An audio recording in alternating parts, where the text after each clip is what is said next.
Ladies and gentlemen, welcome to the signature tap room in London for Riot Act's first birthday extravaganza. Please welcome to the stage, Stephen Hill and Remfry Deadman!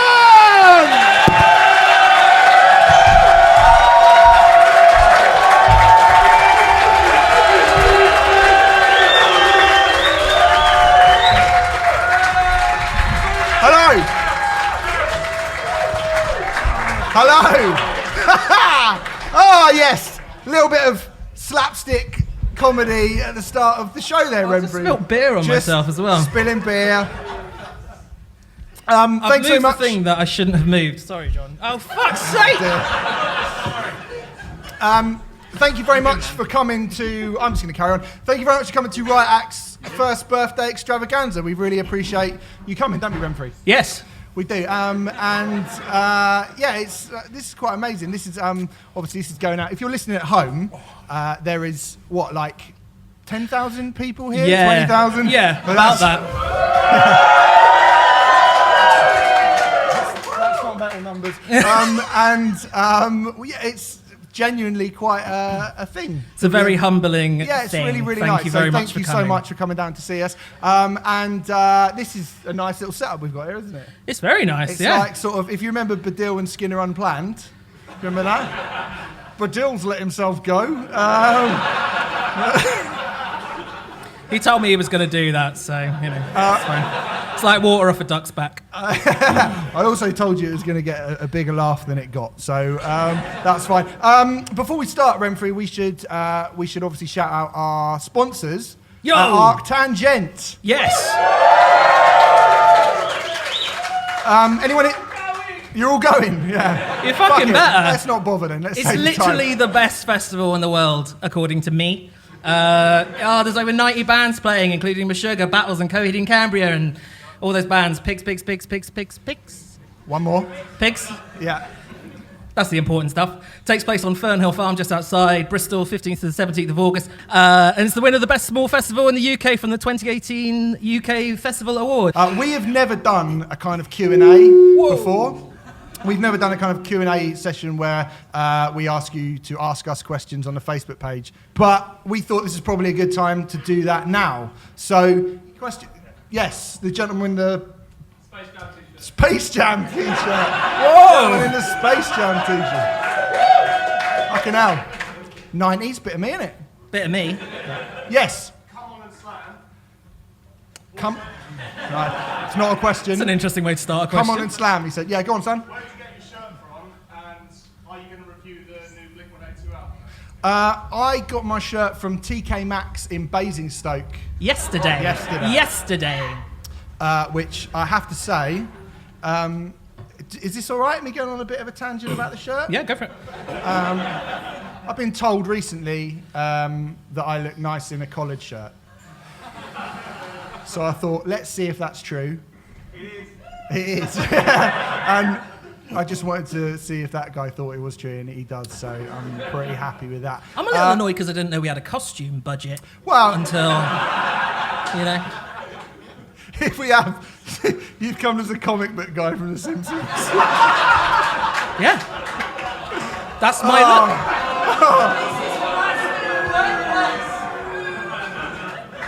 Fucking You see, booming. when they're here, you're mean. Yeah, I know that. I know. I'm meant to be. This is why that's why they're here, because I'm mean.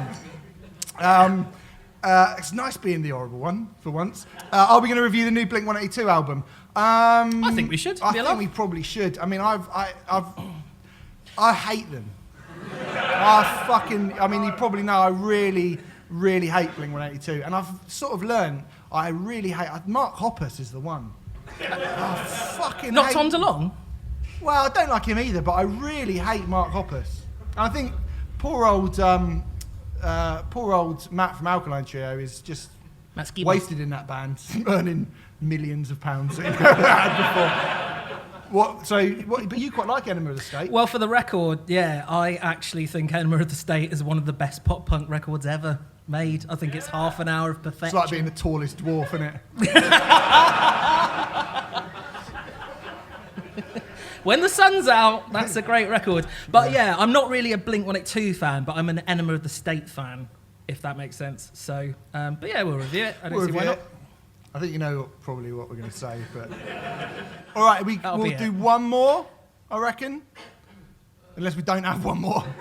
In which case, we'll just move on. Yes, hello, yes, young man in the corner. He's standing up, look at this. Whoa! Go on, come on. Oh, mate, what are you doing? Here we go. Fuck's sake. Yeah.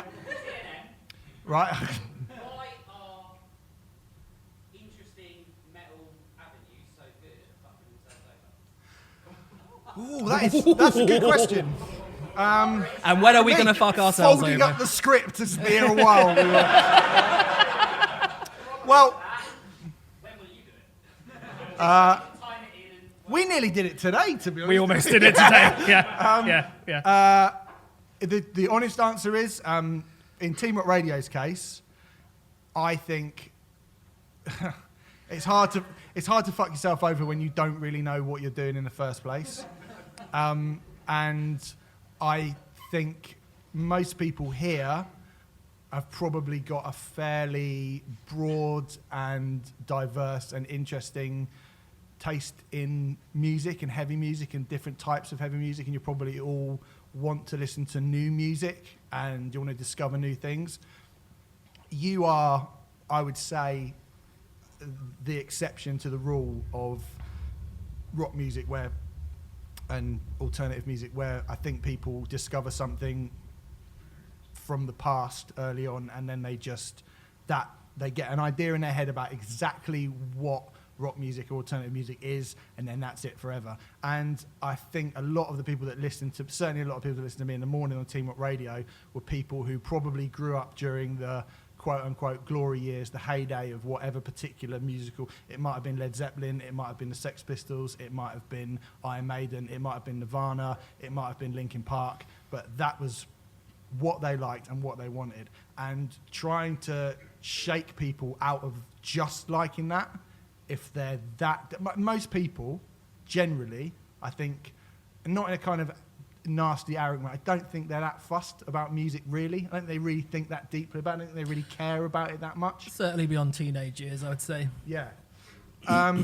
So I think Team Up Radio was just a representation of that, really.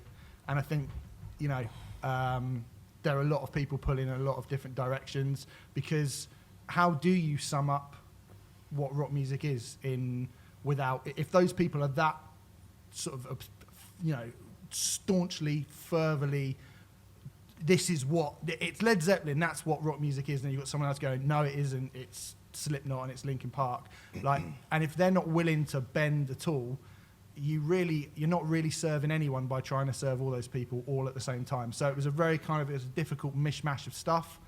That's Team Up Radio.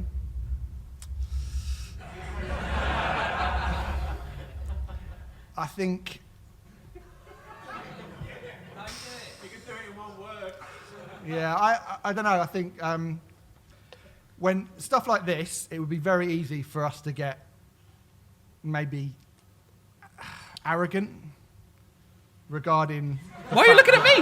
Well, I'm just saying, if a lot of people start to listen to what you say and you turn like sitting here, this is very, very nice, but I don't feel like we're any better or any different than you. And I think some people need to remember that.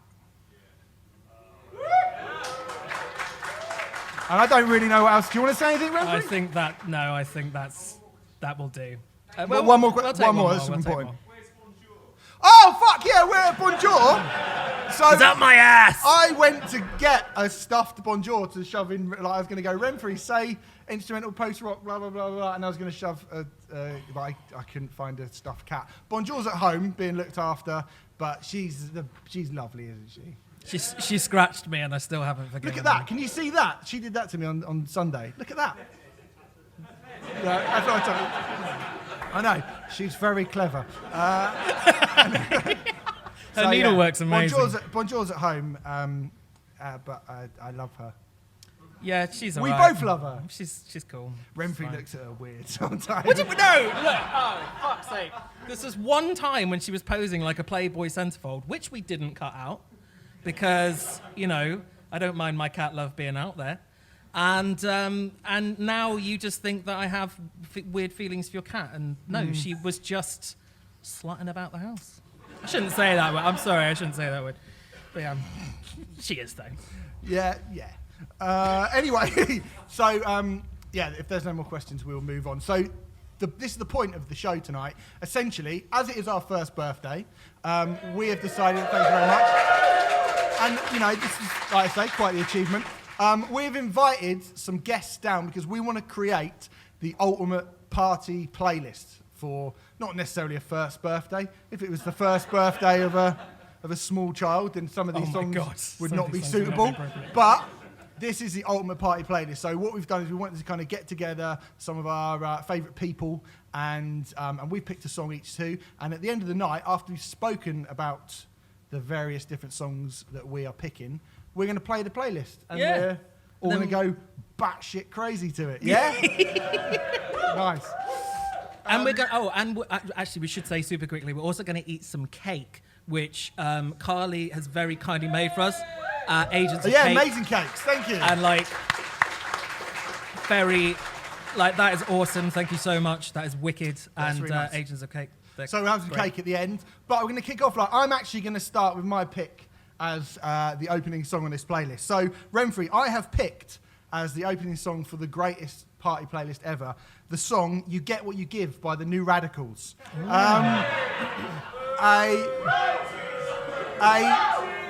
bona fide, brilliant 90s one-hit wonder classic. The New Radicals were only about... Somebody's leaving just at the mention of the New Radicals. New Radicals are only a band between 1997 and 1999. I don't know what else they did in that time because they only did this one song. I think it's an absolute banger, this song. I actually agree with you. I think it's a Absolute great song. rager. This song is killer. I hate to bring this up though, Steve. Troubling lyrics. No. No. Wake up, kids. We've got the dreamer's disease. Age 14, we got you down on your knees. What kind of party? What kind of fucking sick party are you trying to run here? They're playing Twister, right? Those are the actual lyrics. Yeah, Those are the actual lyrics. The lyrics are brilliantly uplifting. But what must you be thinking when you write a couplet like that? Age 14, down on your knees. No. It's about youthful abandon. Couple more years. Remember, this song is about youthful abandon. You've made it seedy and horrible. You know, this was a different time and a more innocent time, and it's just a brilliantly uplifting song about having music in your heart and your soul, and it slags off Beck, Marilyn Manson, and Courtney Love in it as well. It does, yeah. I don't know. I had never properly listened to the lyrics, and I thought I probably should give them an actual listen. And yeah, I just find them quite disturbing. That's Well, literally what else? the Just first. that? That's the only bit. That's enough, isn't it? Wow. Isn't that disturbing enough? That's pretty. I think that's vague. In these times, I'm not sure if that's vague. Well, it wasn't written in these times. Fucking hell. I just think it's troubling, but I do actually think it's a great song. It's a great song. I do really It's a like great song. And so it came out on the 10th of November 1998. It was also a song that The Edge from U2 was asked back then which song he was most jealous of. And he said this song. This was the song that he said, if I could have written any song, it would be this. And he's the guitarist in the greatest band ever. So... Hey! And you too. Thank you, Joe. Very That's good. very nice. Thanks, Joe. Yeah, so... But so The Edge liked it. And also, the lead singer, Greg Alexander, also went on to write Love is a Roller Coaster by Ronan Keating. Oh, yeah? Yeah. Great pedigree there. It's up and down, isn't it? It's an up and down. It's an up and down career. But I genuinely really, really love this song, and it sort of reminds me of it's about sort of late '90s, after kind of post grunge, after Kurt Cobain had gone and grunge, all the big grunge bands are splitting up, and that the look of those bands, those American bands particularly, everyone sort of looked really alternative, but there were loads of pop bands. This is kind of, I think this is the sort of late teen brother of Bop. Interesting theory. Yeah. Do you know what I mean? It is. Yeah. It's got that kind of. It's really summery, but it's a bit like sneering. You watch the video, and they're like getting people in suits and putting them in dog cages. Like, we're not going to be bow down to you, man. It's great. It's like just a really. They don't really write songs about youthful abandon and poppy. Certainly not with these lyrics. Not anymore. It's one lyric. It's one lyric, Remfry. It's one lyric. It's very troubling. I think that says more about you and. What you? I think these guys got it. I think these guys got where I was coming from. You know, not where I was coming from. Okay. Yeah. Is there, everyone else? Is anyone familiar or unfamiliar with this song? Well, wait, you know that song? Brady does. Brady doesn't. Right. I like it. Somebody said. Who said I like it? I didn't say it. You do. You do. Legend. As well. I mean, come on. Yeah. I mean. Yeah. I mean, God, guys, he was wearing a hat.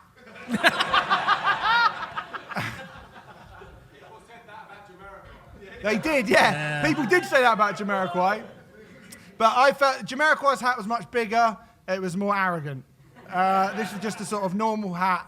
Probably the least aptly named band in the world now, aren't they? Because they are definitely not new anymore, and they're certainly not radical. Unless, well, I don't know. Maybe that's quite a radical thing, isn't it? What you're insinuating they're doing. I still find that to be a very innocent song, and I'm quite upset that you've made it nasty. Hey, that's what I'm here for. So, Making but anyway, things nasty. that will be the opening song on our playlist. And I think it's about time now that we got our first guest on. Are you ready for that, ladies and gents? So please, when all the guests come on, make sure you give them a lovely round of applause as you just did. Please welcome from the band employed to serve, it's Mr. Sammy Urwin!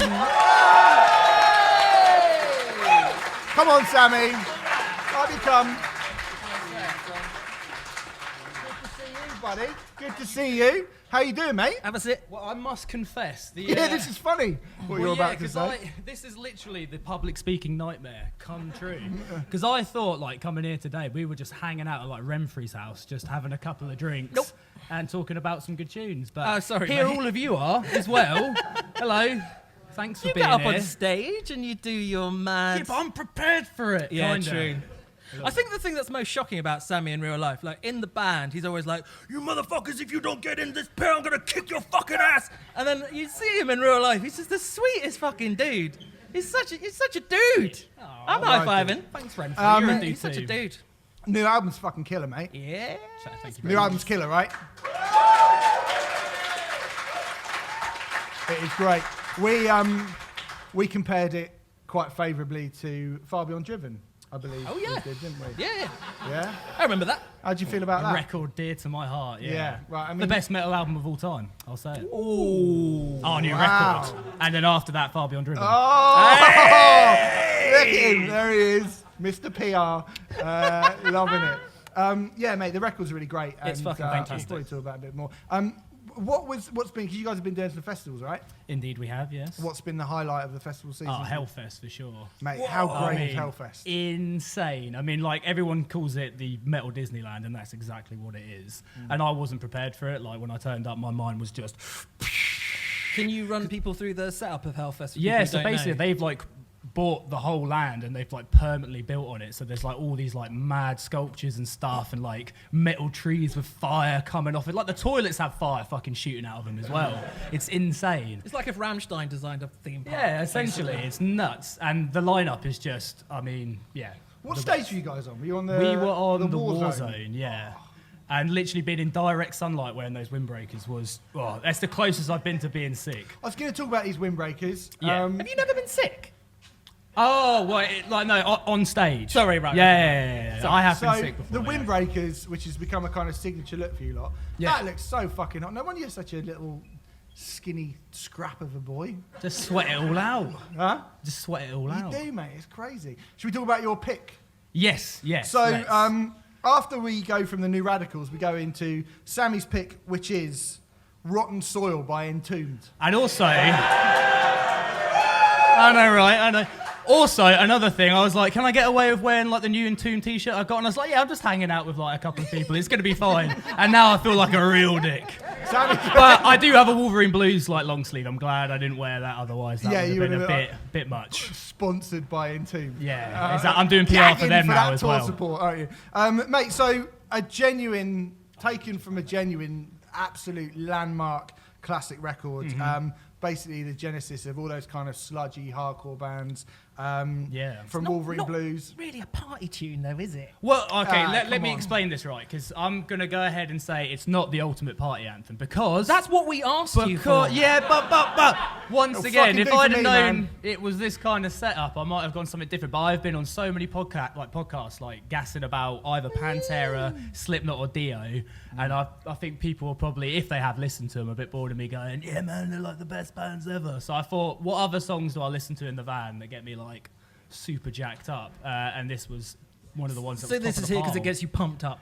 Yeah, essentially. Would you listen to this before going out on the town? Oh, 100%. And yeah, mate, yeah. Yeah, like, totally. Before going down Spoons or anything like that, Tiger, I bang on Rotten Soil by Entombed, and that's not even a lie. Spoons. Going down Spoons.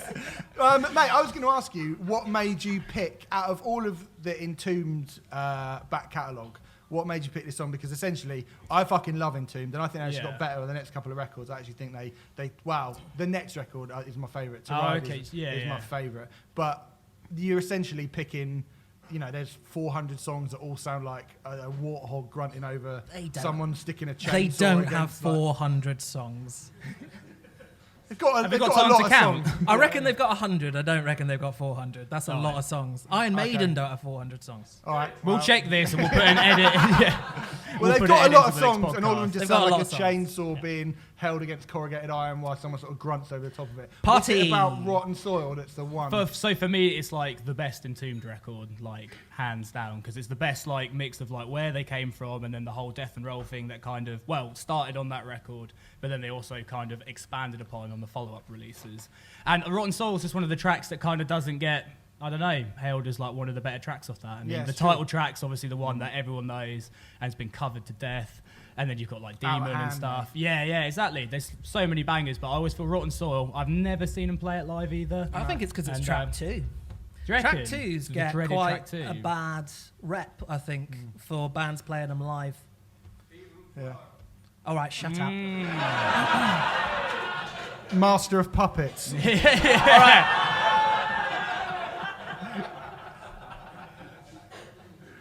Sorry, I meant sad but true. Usually we cut this shit, but I can't do that. Yeah, people know now. Yeah, fair. Yeah. All right, fine. But mate, it's an absolute rager. Yeah. 100%. Yeah, literally. I mean, I'll put it on in the van, and if anyone sees me like driving to work listening to it, it's just would be so embarrassing because it'd just be me literally just punching the ceiling of the van, just fucking raging. Yeah. And like the lyrics, like, can you feel it itch? Can you feel it so divine when blood is pissing down your spine? I mean, fuck knows what the song's about, but that's sick. Like, I think I have a theory of what the song's about. Is it about crushing spine? Well, he thinks every song is about crushing sex spines or having an itchy willy. Like that is all every song. Even flow. Yeah, exactly. I'm really glad that Entombed. It feels like if you'd go back for maybe to sort of 2001, 2002, it felt like people stopped really.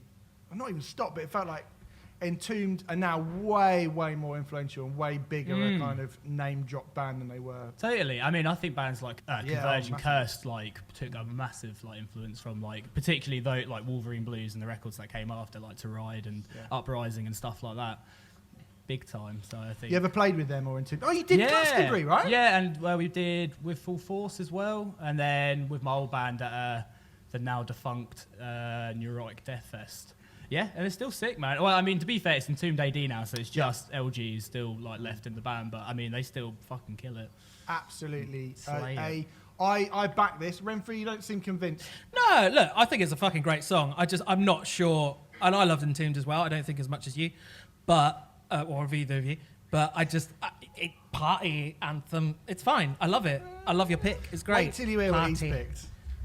I'm very excited. We're talking about parties. It's really good. It's a very good song. It's great. Is it something by Godspeed? Yeah, it's a 20-minute Godspeed Black Emperor song. It's fucking great. It's cool. It's a good song. Yeah. It is a great song. I think it's a good pick. Thank you very much. Ladies and gentlemen, Sammy from Employed as well. Thanks, mate. Have a good one. Let's roll straight into it then. So our next guest is, give her a lovely round of applause, ladies and gentlemen. It's Claire Simpson of Mountain Caller. Come on, Claire. Hi, Claire. How are you doing? Thanks very much for coming. You're very welcome. It's fun to be here. This is like how it feels to listen to the podcast, but now you can hear what I'm saying back. We're not usually this sweaty, I don't think. Right, well, I'm not. Not in the kitchen. How's it going, Claire? All right, thank you. So, shall we just jump straight in with what I want to jump straight in yes. with? Claire used to be in Sugar Coma. And I remember them. Yeah. Everyone's favourite third wave new metal band. Right? Third? No. It was Defenestration and then you, actually. I was Those guys. Two, yeah. Phony, Sugar Coma, Defenestration. Yeah, in that order. Occupational Hazard, Number One good Son. Band. New metal, guys. Remember that? I said be nice to the guests. Yeah, no, I am being nice. How was? Because I remember you. I remember you guys getting. How was that? Was that a like mad time? It was mental. So when we got discovered and signed to our first kind of smaller label, we were 15. So it's all still a bit of a blur. So we did that from the age of 15 to the age of like 21, 22. Released an album. We got to tour with Machine Head, Fear Factory, Will Haven. So we did some good stuff. Yeah. Yeah. How were Machine Head's crowd with you guys? Pretty good. Yeah? Oh, good. Yeah. Everyone's. I can't remember a crowd that weren't. I mean, yeah, I can't really remember a crowd that weren't really okay with us. But there were always those guys standing in the front, watching what I was playing to make sure I wasn't miming that kind of thing. Yeah. Right. What a nice guys. Yeah. Do you still see the rest of the guys from Sugar Coma? Yeah, I live around the corner from Jess and How's Heidi's Jess? Not too far. She's good. She Yeah, just had what's a she up to? baby. How's she? Hey. Come on, guys. No, they're good. That's good. You're in a new band now called Mountain Caller. Yep. Mountain Caller is a bit of me. Yeah. I will So say. Remfry has sort of brought us up. Remfry, do you want to tell the people right in front of Claire? I would say it's instrumental, doomy metal kind of. I think you'd be really good on Roadburn. Yeah. Just saying, That's if the Becky, goal. Becky, if we you're just listening. Want to play Roadburn. I wanted to bring Claire on because I think Mountain Caller are doing things right, and I like it a lot. So I just wanted to be like, listen to Mountain Caller. We're on Bandcamp. So should we get onto your pick then, Claire? Yes. So you have picked a song called "We Share Our Mother's Health" by The Knife. Yes. Is anyone familiar with this song? Couple of people, yeah. I have to be honest, I don't know much about The Knife. I've had a little sort of Google of them. Yeah. They're another Swedish band, hot on the heels of Entombed. An electro duo from Gothenburg. This song was released as a single on the 24th of July 2006. It was Pitchfork's 14th favourite song of 2006. Slow year. What was your thought of picking this, Claire? So my thought process was, if I was going to pick a song I like to put on a playlist, I like depressing shit, so it would be like Bell Witch or Lingua Ignota or Mournful Congregation, something like that. So then I thought of like, what a kind of like beer drinking anthem. So I went through like Sleep. I went through. It's meant to be a party. Yeah, We're but like these songs are the ones that make me want to kind of party and drink beer. Okay. So Yeah, I went fair. through like Kavelatak's first album, which is problematic if you want to sing along. Yes. Well, not really. You just make it up, innit? Just make it up. You just go. Yeah, it's really good. It's Moving really God. good. What are the sword? Summon a sword. Zenemico. Steve's having a party by himself. I think that is Norwegian. That is Norwegian. Nah. Nailed it. Say that. No, go on, sorry. So I nearly settled on a song by Clutch. But That would be good. I I nearly considered went for Clutch. I considered Clutch. And then I thought about the actual kind of songs I've actually put on playlists in the past. So I think my friends and I represent quite a big section of the kind of Venn diagram you guys have. Okay. And the kind of one party track we always put on is this one track by The Knife, or a couple of tracks off this album by The Knife, and it's the one we all agree on and really enjoy, which is why I kind of went for it. It starts with the sound of a fairground dying. It's actually the sound of a melted T1000 re-solidifying and then having a boogie. Can you confirm that? Yes. He's having a boogie? Sure, for sure. Okay. Actually, when I first put it on, I was like, what is this? But after a couple of listens, particularly when it gets to the end, it's a really weird start. It's a really kind of Aphex Twin at its most. Sounds like a sort of fairground dying. ambience. Yeah, it does. And but I kind of after a few listens, I was like, yeah, I might listen to more of them. There's also about 300,000 remixes of this song. Yeah. There's like a million. So the radio edit or the single mix is presumably what you would pick. Yeah, no, just the album track. It's the one that always goes onto our playlist when we have parties. It's kind of like, in context of the album, it's like the most fun. It's the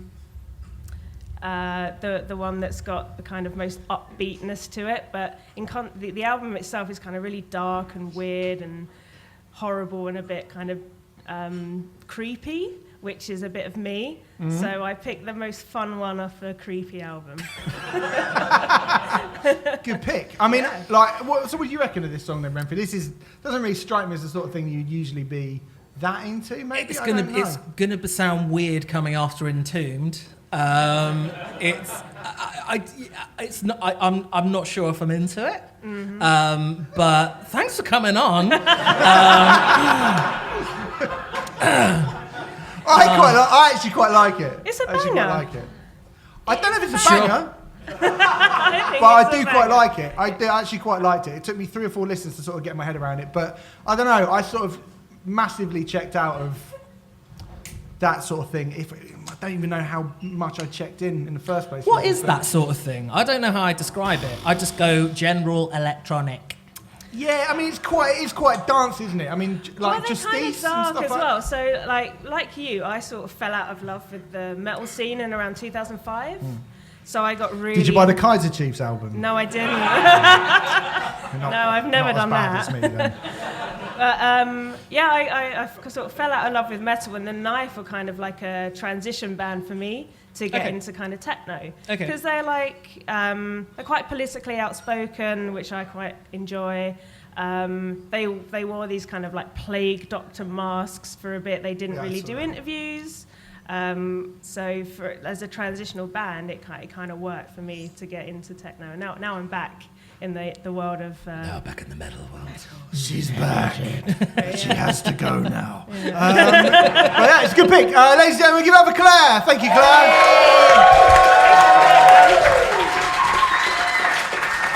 I don't know if I am surprised that you didn't like that or not. Say that again, sorry. I said I didn't know. I feel like I'm surprised, but also not surprised that you weren't that into that. I thought you might be for some reason. No. Thanks, Claire. Good. Ladies and Mal and Korn are gentlemen, great, though. we're going to have 2 more guests before we have a break.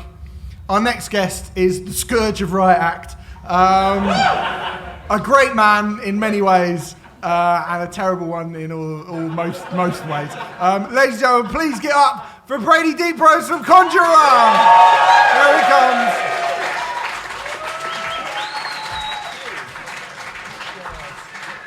There he is. Fucking state. Brady. Hiya, you alright? You're like the Getting panto booed. villain. Yeah, that's Getting embarrassing. They're booing you just because of what Yeah, we literally your fault as well. Yeah. Not really me, to be Well, honest. yeah, no, I was looking at you, but I was really meant him, didn't I? Yeah. Hello. How are you, Brady? Alright. Yeah? Been worse. Yeah. Having a lovely When? time. Got hit by a lorry on the M1 on Saturday. Did you? Mate. All right. This is actually true. This is was actually worse. true. Like we're like, oh no, fuck it, you're a cunt. But I messaged Remfry. I was like, I've had a really bad day. Can I just come down and hang out on the podcast? And they were like, well, come have a chat. I was like, if I fucking have to. Yeah. And he was like, what's wrong? I was like, I just got hit by a lorry and crashed my car. So I'm still determined to say that everything's fine. I would love a beer, thank you. You've got a problem. If I don't drink it, he will. Mate, Download was great, by the way. Thank you. Did anyone see Conjurer at Download? Oh, fuck you, Joe. Did anyone actually see Conjurer at Download? Anyone? Just one? Oh, Sammy. Sammy, yeah, of course. My boy. Harris, nice. It was, mate, it was really fucking brilliant. And I tell you what was really brilliant was being stood next to a bunch of people who obviously didn't know who you were. Turn around and go, who are this band? I have to. And when you said, we're going to do a tour soon, they were like, we're going. So that's amazing, man. And without being too nice to you, it's really great to see how well you guys have done. Thank you. Genuinely, because the album's wicked. I appreciate that. I wrote basically none of it. It's great. I was going to say, pass that on to Dan. Yeah. I'm the pass only it one on that to talks Dan. to people, so I get all the praise, and they're just like, come on, man, what's up? And I'm like, easy. It's got to chat to people, isn't it? Shall we talk about, talking of your pick? Shall we talk about your pick? So, I've been Quite literal. quite basic, I think. Quite literal with your pick. Brady has picked It's Time to Party by Andrew WK. And that right there was the justification. That is the pop, innit? You got a pop for that. Yeah. Thank you. Remfry, Come on, Joe. I love this album. You presumably love this album. No, not Oh, really. fuck me! Wow. We're all shocked. The classic opening track of I Get Wet, released on 13th of November 2001. I'd say quite disrespectful of Andrew to release such a happy album so close to 9/11. But I've had words. almost as if he's somehow complicit in that.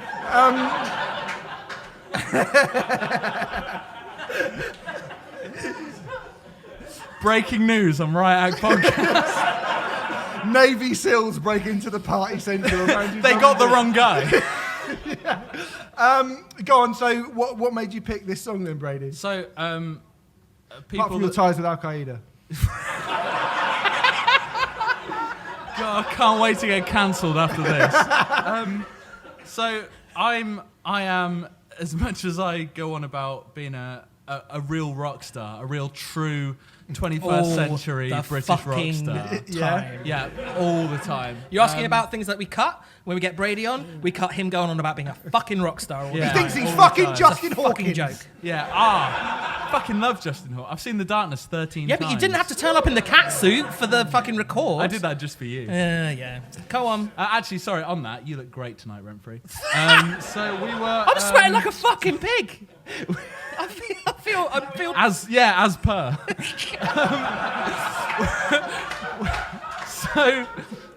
I am not a party animal. I am, and my band actually, we are pathetic.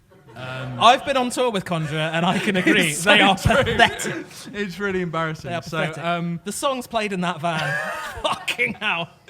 Yeah, Rolf Harris. So we were.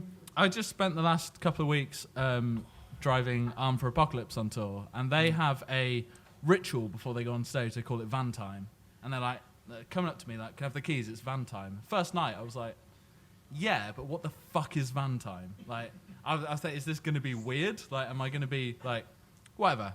So I was like, "I'll come experience it. I'll get in the van." What Armed for Apocalypse do about 15 minutes before they go on stage is blast 2 Andrew WK songs full volume. Amazing. And 2 Every Time I Die songs full volume. Yeah. And I was in there, and it's time That to is better than their gig. Yeah. The best part is it's not. So I'm sat there, and I'm like 3 Americans legitimately losing their fucking shit to Andrew WK. And I was like, you know what? It is time to party. I felt it. I felt it truly within myself. It's and such a... I just fucking love it. This is like 90 seconds long, this song.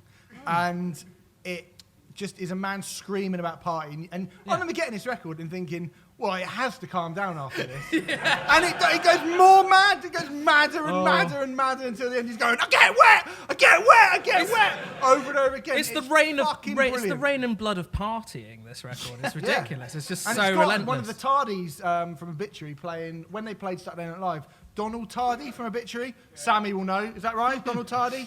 No, hang on. No, Donald Tardy's the drummer. Yeah, it was Donald Tardy. No, Donald. That's what I said. Donald Tardy. Can we get an interpreter in here? We'll keep this, we'll Donald keep this Tardy bit in. from Obituary was drumming for Andrew WK on this record. No, he's the drummer. All right, the drummer. Okay, No, Donald. Sam, is it Donald? It was Donald. Donald. Sorry. Okay, Sorry, I cool. said it was Donald the drummer. Yeah, no, and no, you it meant was Donald. Donald Yeah, the there we drummer. go. And he's wearing a Obituary t-shirt on the Saturday Night Live. He's wearing his own band He's wearing shirt. his own band shirt. Very Split cool. up at that point. Is he Very an Iron cool. Maiden? Hey. All right, fuck off. No, that's what we say to you. Yeah. You could have gone for Party Hard, which Could would have have been done. the obvious choice. Yeah, but I think this is a far better song than Party Hard, I have to say. Party Hard about that? overplayed to shittery. But this song... On your iPod. Yes. He likes to warm up for a 20-minute post-rock song with 5 minutes of Andrew WK. I've seen it, it's true. But this is a much better song than Party Hard, I think. I don't think that's true. Come on! No. It is! I prefer I Get Wet over both of them, but Yeah, me too. yeah, but Yeah. it was It's Time to Party. You asked me for a party song, and in my vast experience as a party expert, it felt like the one. I have to say, I feel like you got the brief better than some of our guests did. Weird, isn't it? Interesting. I think that's quite interesting. Not looking at anyone, Claire, but like it's. Don't single people out! I've heard some of the ones coming up are pretty miserable as Oh, well. fucking so dreadful. Thought it'd be a ray of sunlight. Weirdly enough, my old band supported Andrew WK. What? The Casbah in Coventry. He is a weird dude. Is this the ska punk band? The pop punk. Well, yeah. Pop punk, Essentially, yeah. So Brady Yeah. was in a pop punk band. Very cool. Fuck me, they are bad. I went to see him yesterday, actually. Did you? Yeah, in Northampton. Yeah. Yeah, it was a good time. Yeah, good. These people have come to see this. You do know that, don't you? I know. Like, No, we're just people are chatting here now. watching you. Not No, like, it's just us three. That's it. Right. Okay. Okay. There is footage on. Chat shit like no one. Oh yeah, there's loads of footage. There he is. That's it, Dead There he Frequency. is. Yeah. Check him out. Show from. It was get like involved. The Darkness meets Green Day. So Wow. And as good as that sounds. it was very, very cool. Hey, yeah, Get but off. we supported. Go on. Oh, Get out. story then. Just go. No, I don't want to hear you talk. I know, I'm gonna and then stay here. And then we listen to Story of the Year. No one fucking cares, mate. Get off the stage. Brady. I'm gonna stay. I'm gonna ruin this podcast for you. You out. You've done a great job on your own, but I thought I'd really help you out. Sorry. Also, this is a room of people that listen to this every week. Fuck you. You're a cunt, Remfry. I tune in every week and I'm like, that hurts. I'm a real person. I'm not just someone you talk about on the internet. That hurts. I showed that to my mum. She was like, tell him off for me. I was like, I will. So, Viv's had words. I actually feel bad. Did you actually show it to your mum? I didn't. I would have felt But I quite like bad that you about felt that. bad. Oh, fuck. That's okay. great. All right, fuck off. Bye. Thanks, Thanks, Brady. Get up and Brady. What a cunt. So, right, I want a little peek behind the curtain. So Brady wasn't meant to be coming on originally. In fact, it was actually going to be Andy Gillen from Palm Reader who couldn't make it down. Well, the thing is, Andy from Palm Reader picked You're the Voice by John Farnham, which is a fucking tune. And just as an aside, I was doing a little bit of research about You're the Voice by John Farnham, and it's been covered by Attack, Blind Guardian, Celine Dion, Coldplay, and you have to fucking watch this. It's on YouTube. It's been covered by Julian Assange, that song. I'm not even joking. Actual Julian WikiLeaks. Julian, I'm not even fucking about. It's so weird. But anyway, we had Brady instead of that. Was it covered by him when he was in hiding? Yeah. What? Like, you should be fucking hiding. You shouldn't be covering songs Well, and releasing them. no, you shouldn't, but, they got him in the end, didn't they? So. Yeah, does what he likes. Anyway. We actually asked Julian Assange to be on the show, but unfortunately he couldn't make it.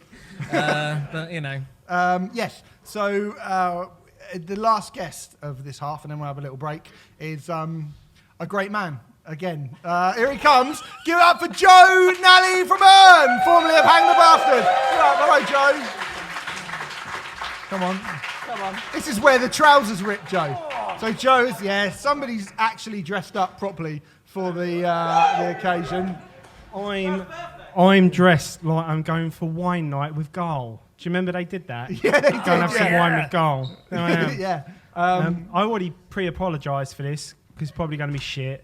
Don't say that, mate. No, but my choices are shit compared to these. Brady's come up here, he's shown me right up. No. No. I massively disagree with that. Yeah, big time. Let's Well, no, because the first one you went pick a party thing, and I was like, well, I'm going to pick the most depressing thing ever because that's the sort of mood I'm in at the moment. Peter Gabriel, father son. Yeah, listen not to really. It. If you're having a shit time, whack it on. Thank me thanks, later. mate. You know what's going on. I mean, I didn't. yeah. I didn't want Father Son by Peter Gabriel. Well, I did. It's the only veto I made of the entire show. I was like, Joe, you can't have I that. gave you two choices. You did give me two choices. I think your second choice is The best. It's brilliant. It's really good. But before we talk about that, we should talk about you were just talking to me before we started. Yeah. We fucking love has anyone heard the URNE EP that's come out? That is a cracking heavy Classic. metal EP. And The next one's better. and Joe says, Go and buy it. which is weird because you never hear bands say the next one No, is but better. That is very rare. Can I say? Is it what heavier and lighter at the same time? Well, it's just better. Well, look at this. I'm just going to get my face with this clothing on the front cover. Loads. Sell loads. No, I was saying to a few people outside, what I did with the URNE EP, I was like, I'm going to make this just really simple metal songs, catchy chorus, bit of this, bit of that, and everyone's going to go, it's fucking great. Not everyone did, wankers. But the next thing, because 3Ks, wasn't it? Because no, 4Ks. They said it was an emotional experience, and I was like, he's just seen a picture of me in a suit coming out of work looking like Gordon Gekko. Good boy. No, but well, better looking than him. I was once referred to as the Gary Barlow of metal. This is a fact. And as I was on tour with Stylosis, and I was telling the crowd that, and I went, guess who they compared me to? And someone went, James Corden. Fucking hell. I couldn't believe it. But no, it's well, with the next URNE EP, I was like, I'm going to make something that sort of sounds like Thin Lizzy meets Danzig. So we ended up sounding like that Danzig covers album, which everyone fucking hates. Dreadful. But the next one, because we all know how to play our instruments, chapters, we've basically gone back to my old band, which everyone went, this is going to be the biggest band in the world. It's not, because I'm still working. And when people hear it, they're going to go, he's fucking great, isn't he? But the third EP is when we sound like Tool. I shave my hair off and sit in a box at the back and sing. And we're I going should have to let him be have Peter Gabriel, to be fair. yeah. Should I just let you have Peter Gabriel? We should. But on top of that, we got Angus, our my best mate, little Filipino lad. Little I went, do us a favour, shave your hair off. And it is, it's added to it. People go, they look fucking hard. Our drummer looks like an Italian football player. You get me, a man about town, and you get the little angry Filipino lad. Massive. And if it doesn't work, that's it, fucking game over. Back to the city I go. But, It's nice to see you have a game plan. no, but it's mental. If it works, I've done everything else, and I'm fucking done nothing in my life. Yeah. So, yeah, I'm glad you like the URNE EP, and people do like the URNE EP. It means a lot. Wait till you hear the next one. Go and buy it. Fucking hell. Make my life better. Can we get a therapist for Joe, please? Honestly. Peter Gabriel, father, son, it sums it up, mate. But I said you're going to have Rasheen dubbed by Thin Lizzy. Yeah, no, Black Rose for Black those. Rose. One very enthusiastic. Yeah. Cheers, Were mate. anyone fans of Thin Lizzy?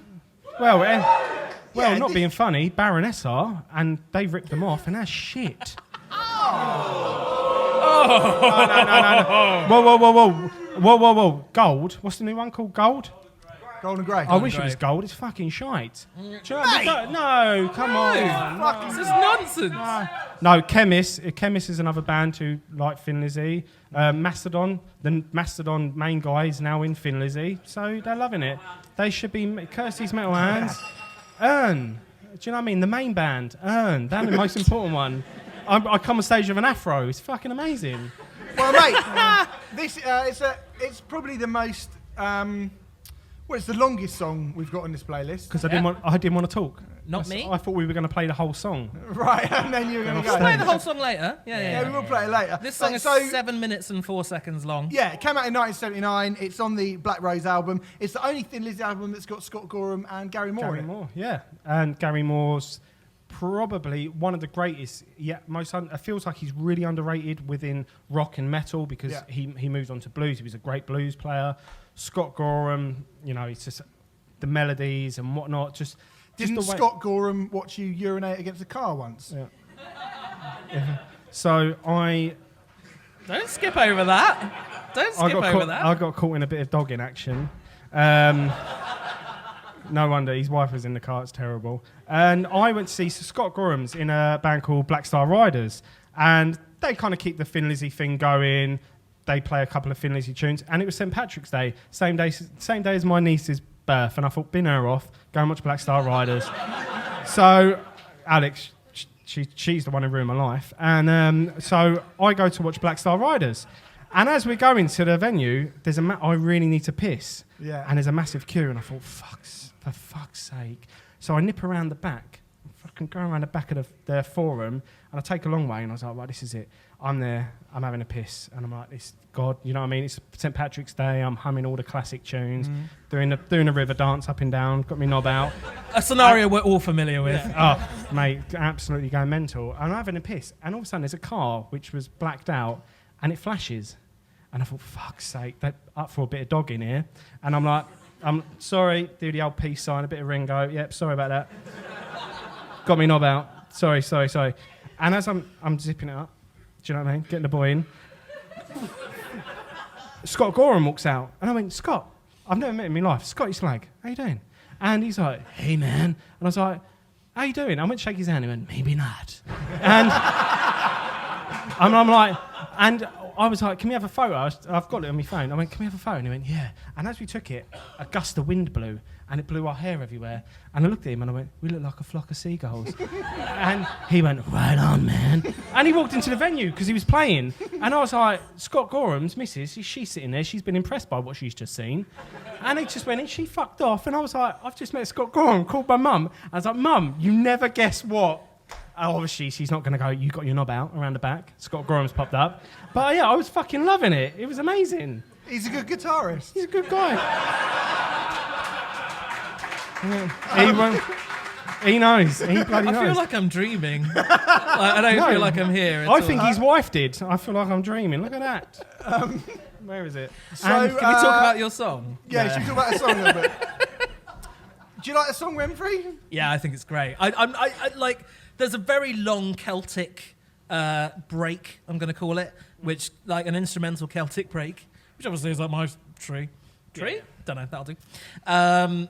Which lasts like 3 minutes. Yeah. Is that part of the reason why you thought it was party anthem? Well, I said to Steve earlier, why would it be a party anthem? Because there's so many different leads and different like melodies going on throughout the song. If I was at a party, I would go to everyone, get a pint, get a beer, and every different you have a sip or you have a chug. And it'd be a great fucking choice. But if I was at a party in Ireland, they'd be lapping it up. That's the bit they wait for. We're not an island. Well. But. Yeah. Where are we? It's all, I get it. It's all like, it's kind of, so they wrote it. So Phil Lynott and Scott Gorham arranged it rather than wrote it. Is that right? 'Cause it's all kind of traditional and Irish folk songs. Yeah, a lot of it. And then, they kind of modernised it at the end by mentioning George Best.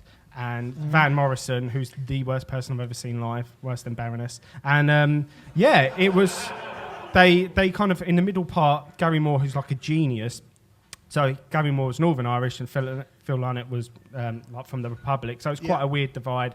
And then in the middle section, basically Gary Moore's like, leave it to me, lads. Go and write a load of shit. I'll come in, bish bosh bash. I'll get out, and everyone goes, "That's the best song Thin Lizzy ever wrote," and it is. And that is all he did. He just came in there. This song means it is actually the title track, isn't it? Doesn't it mean Black Rose? Yeah, and I'm performing the whole of it in Wales soon. Do you want a fun Remfry fact? Not. Yeah, I think we're getting one anyway, aren't we? So Yeah. First song I ever wrote was called Black Rose, and it was about a lady who broke my heart. Yeah, knew that. And it's still was her name pains Rose? Me. No, her name was. What was her name? There's definitely a follow-up question. Can you give us some of the lyrics? Matter. Do you remember the lyrics? Everyone remembers the lyrics of the I don't remember the lyrics. That's nonsense. Okay, look, maybe for the second birthday I'll do a rendition of it. That's not happening. How long ago was this? I was 15, so 35. 19 years ago. Oh, God. If I could hear one song in the world. It was fucking awful. Yeah. It was dreadful. That surprised Literally me. The first song I ever wrote. Yeah. Really? Yeah. So what did she do? What did she do to you? Well, she just wouldn't go out with me.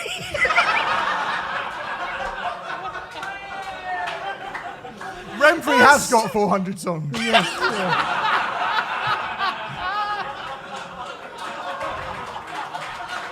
I was 15. Yeah, no. Now, in the long run, do you think she was right with this, or do you think? She's in Australia now. She's a doctor. Hey, Becky, if you're listening to this. What the fuck? No, I'm not trying to reconcile Black anything, Rose. okay? It's cool. We're friends. It's all good. I don't know. Was it that? Yeah, I'm cool with it now. Like, I've got over it. You don't sound very... You don't sound like you are. No. I'm just mentioning it because the song's called Black Rose, and that was the name of the song. So at the time, I thought I was being really clever because I was like, oh, Black Sabbath, Guns N' Roses. Oh. Genius. And at the time, I was like, yeah, I've got it going on. And then I actually did play it to my bandmates, and they're like, it's very repetitive and boring and shit. And I was very upset because it meant a lot to me. I think I cried. Did you? Oh. It's something I'm going to do in a minute. I mean, after the reaction that I've got She here. must have liked you to fuck off to Australia. She got right out of there. Ramsey Street, here I come. Black Rose following her down the fucking... Ooh. I mean, I'm really sorry about this, mate. You've got one of the lyrics right there. Yeah. Oh, it's the Black Rose. That's not how it goes. I like the fact that I'm having a really shit time, and then I can just take, someone else having a really bad time. But anyway, that has fuck all to do with the Thin Lizzy song. No. Steve. What, do I have to go into some... Listen to story Black about Rose by Thin Lizzy, the whole album. Yeah, it's a good album. It's a fucking fantastic Great album. And that's, as I was touching on Baroness and Your Chemist and all these other bands really getting influenced by it. And then some years ago, like, I was always like one of them Thin Lizzy guys, Live and Dangerous and fucking Jailbreak. And then a friend of mine was like, listen to this album. And I was like, I don't know about that, mate. And he was just like, trust me, Baroness are ripping it off. And I was like, yeah, give it here. And then it's ridiculous how much bands are taking that album, not the rest, it's that album. And it's incredible because you've got a guy who's off his nut in Phil, and halfway through the album, the producer was just like, his vocals change because he's getting deeper and deeper with Into the Drugs. And then, like, you do notice it when you listen near the end. And this guy, he like wrote songs about his daughter and how much he loved her. And it's such a shame what happened to this guy. And it makes me think, how massive would he have been? And I said to Remfry earlier. Phil Lynott is one of the... He's just got this amazing voice. You listen to Live and Dangerous, he's got an amazing presence. He's fucking brilliant. And he's one of the great lyricists, which is why I always... In Jailbreak, you mentioned Jailbreak. I was always like, he's such a great lyricist, so I don't know why tonight there's going to be a jailbreak somewhere in this town. Well, the jail, surely. Yeah. They're breaking out of the jail in the bakery. No, apart from that, he's very good. Yeah. And it's weird. Like his mother recently died, and she was a massive part of keeping that whole Thin Lizzy thing alive. And there's a song I think on the very first album is about him not being here, and it's like, if you see my mother, please tell her that I'll be okay. And it's just like fuck. And it's so simple, and anyone in the world could write that. But where he has this charm, and what that lady had to go through. If you've never read or anything, read what that lady had to go to. She had a black son, and then she gave birth to him in a church over here. When they realised, they tried to kidnap the son, and she had to kidnap him back and take him to Ireland just so he would have a life. And to earn money, she moved back to England so she could send money. And she didn't grow up with him. She was only like 18. And when you read what this lady had to go through, who recently passed away, it's amazing. And it's so upsetting about how bad some people are to kidnap a baby from people. And it's incredible. And this is me trying to make it miserable for you tonight. But listen to Thin Lizzy, because they had one band that really deserved. And when you get James Hetfield going, he's in a band with Lars Ulrich, so it's kind of hard to tell. But when he goes, Phil Lynott is like my God. And so many bands like you read through go, Phil Lynott, fucking Axl Rose, again, he's a bit dodgy, but you go, fucking hell, these guys have done something. And they all go, Phil Lynott, this guy who was up against it, one of 5 black guys in Dublin. I would never know how hard that is. But this guy did, and he made a success of it. And it's such a shame that he never saw what he means to people today. And I really wish he did, because I think he would have changed so much. And mate, as well, I'll tell you, Alan McGee and Bobby Gillespie met because they went, so that's Bobby Gillespie from Primal Scream and Alan McGee started Creation Records. Like, you wouldn't necessarily think they would be into, he was talking about Hetfield and Axl Rose. They went to see Thin Lizzy in Glasgow. That's how they they met. Those two and the sort of careers that they've gone to have, from a completely different type of music. There's probably so many people that we're completely... Cliff Burton, for me, the most kind of iconic. I wouldn't say he's the best bass player of all time. His favourite bands, like Thin Lizzy, and he's idolising them. And when someone's that good, you kind of think, right, okay, if he's seen something, what should I see? And then you see a guy with charm, with wit, with an actual skill, and with passion. And you know what I mean? That's something you can really look up to, I think. And again, Scott Gorham saw that, and then 40 years later, we watched you having a piss against a wall. Yeah. So, but Intermission. Anyway, lovely to have you on, mate. Thanks for coming. Can I take a picture? Yeah, of course. You want a picture? No. I'm going to take a picture and send it to my mum, and when I just headlined. Okay. You don't want. No, he doesn't want us. Yeah, nice. Give it up for Joe, everyone. I'm just going to send it to Brenda, me mum, and go, I've just done a stand-up comedy gig. And she's going to go, and we knew he was going to make it. Do you know what I mean? We'll have an intermission now whilst we take this picture. What are we having? Like Well, 15 minutes? we're going to have a 15-minute break now. So go and get a drink, have a little chat. Sorry? Eat some cake. Eat some cake, yeah. We can have some cake. I think we'll start on the cake now, innit? And we'll have like 15 minutes. What time is it, Renfrew? Let's reconvene at about 8:30, ladies and gentlemen. 8:30. That'd be nice. 22, and we'll be back. Give it up for all the guests that you saw in the first half. Thank you. Hey guys. Hello. Guess who's back? Huh? Hey, yeah. But yes, that is what I was referencing. Yes. Ladies and gentlemen, welcome back to the second half of Riot Act's first birthday extravaganza!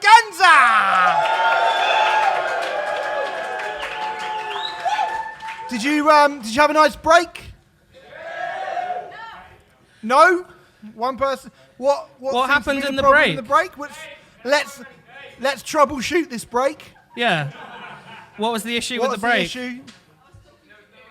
You're talking to me. Talking to Remfry, that will ruin your break, yes. Mate, how was your break? It was good. Yeah. I got to skip the queue because I am a VIP for the toilet. It's like being at Arctangent, isn't it, Remfry? Just like that. Just like that. Where you are king. It Where was the if best. you go for a poo, all the bands stop playing, don't they? Yeah. And they put their instruments down and everyone bows their head until the Remfry, King Remfry of Arctangent's fecal matter hath passed. And then the post-rock doth continue. Yeah. Sometimes it takes me as long as a post-rock song to have a poo as well. So, with as many odd time signatures. Fucking hell. Whatever that means. Who could possibly know? We can. Has anyone got any more questions? We just do a real quick question and answer session for the start of this. If anyone's got one. I can't get my beer. Harris. If you could delete one dinosaur band from history and put one brilliant UK up-and-coming artist in their place, Oh, fuck. God. without changing history, who would it be? Okay, so the question, because I think for people at home, if you could delete one dinosaur band from history and replace them with an upcoming UK band, who would it be? Harris, I'm going to ask you to define dinosaur band here. Hey! Someone said T-Rex! Very good, very good. T-Rex replaced with dinosaur pile-up. Oh, God. They're fine. They're fine. They're fucking great. They're fine. Yeah, it's a good song. So, I would probably get rid of. Oh fuck! Motley Crue. Do you know what? Yeah. Motley Crue. Honest to God, Motley All Crue was going to day. be mine as well. If you got rid of Motley Crue, you'd get rid of all those other fucking rubbish, useless, crap hair metal bands, I reckon. Because I love I said a million times, I love Van Halen, and then Motley Crue came along. They can't write songs, they're just frilly pants and twats, aren't they? And I would replace them with, I'm not going to pick anyone who's in the room, and that's out of respect for the people in the room, because I like you that too much. And I want you to work hard and feel like you deserve what you've got. Black Peaks.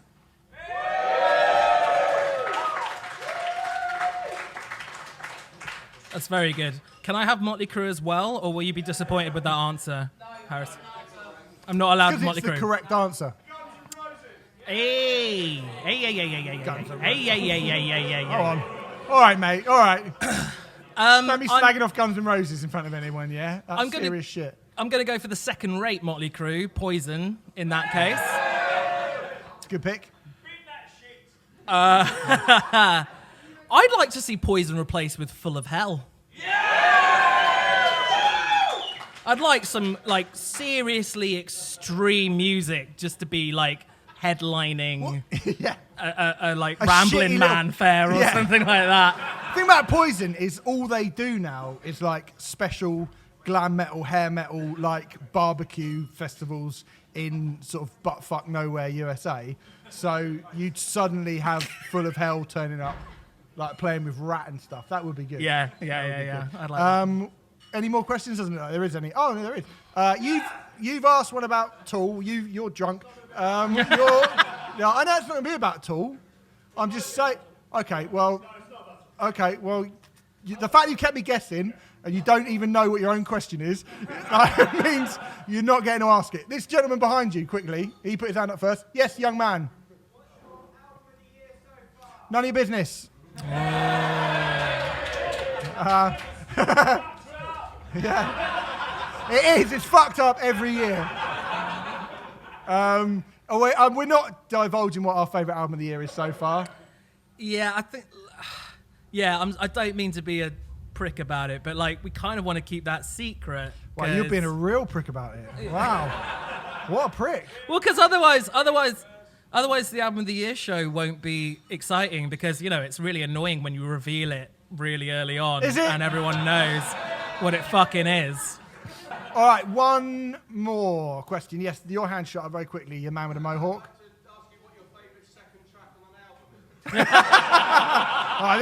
They're usually very poor, aren't they? Those tracks. Mine is probably, without wanting to carry on about them because we spoke about it quite a lot, probably Eulogy by Tool. That's a good one. You said it before, Or but 43% burnt. yeah, fucking hell, yeah. I mean, you said it already, but Master of Puppets kind of gets me. Like that is.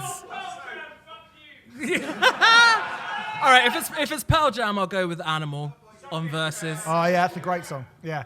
Okay, well, look, we're going to crack on with the playlist, which is the point of this show.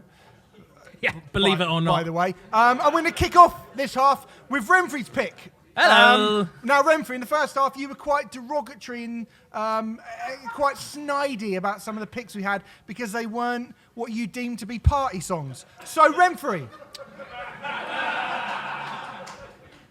you have picked Big Things Remarkable by And So I Watch You From Afar.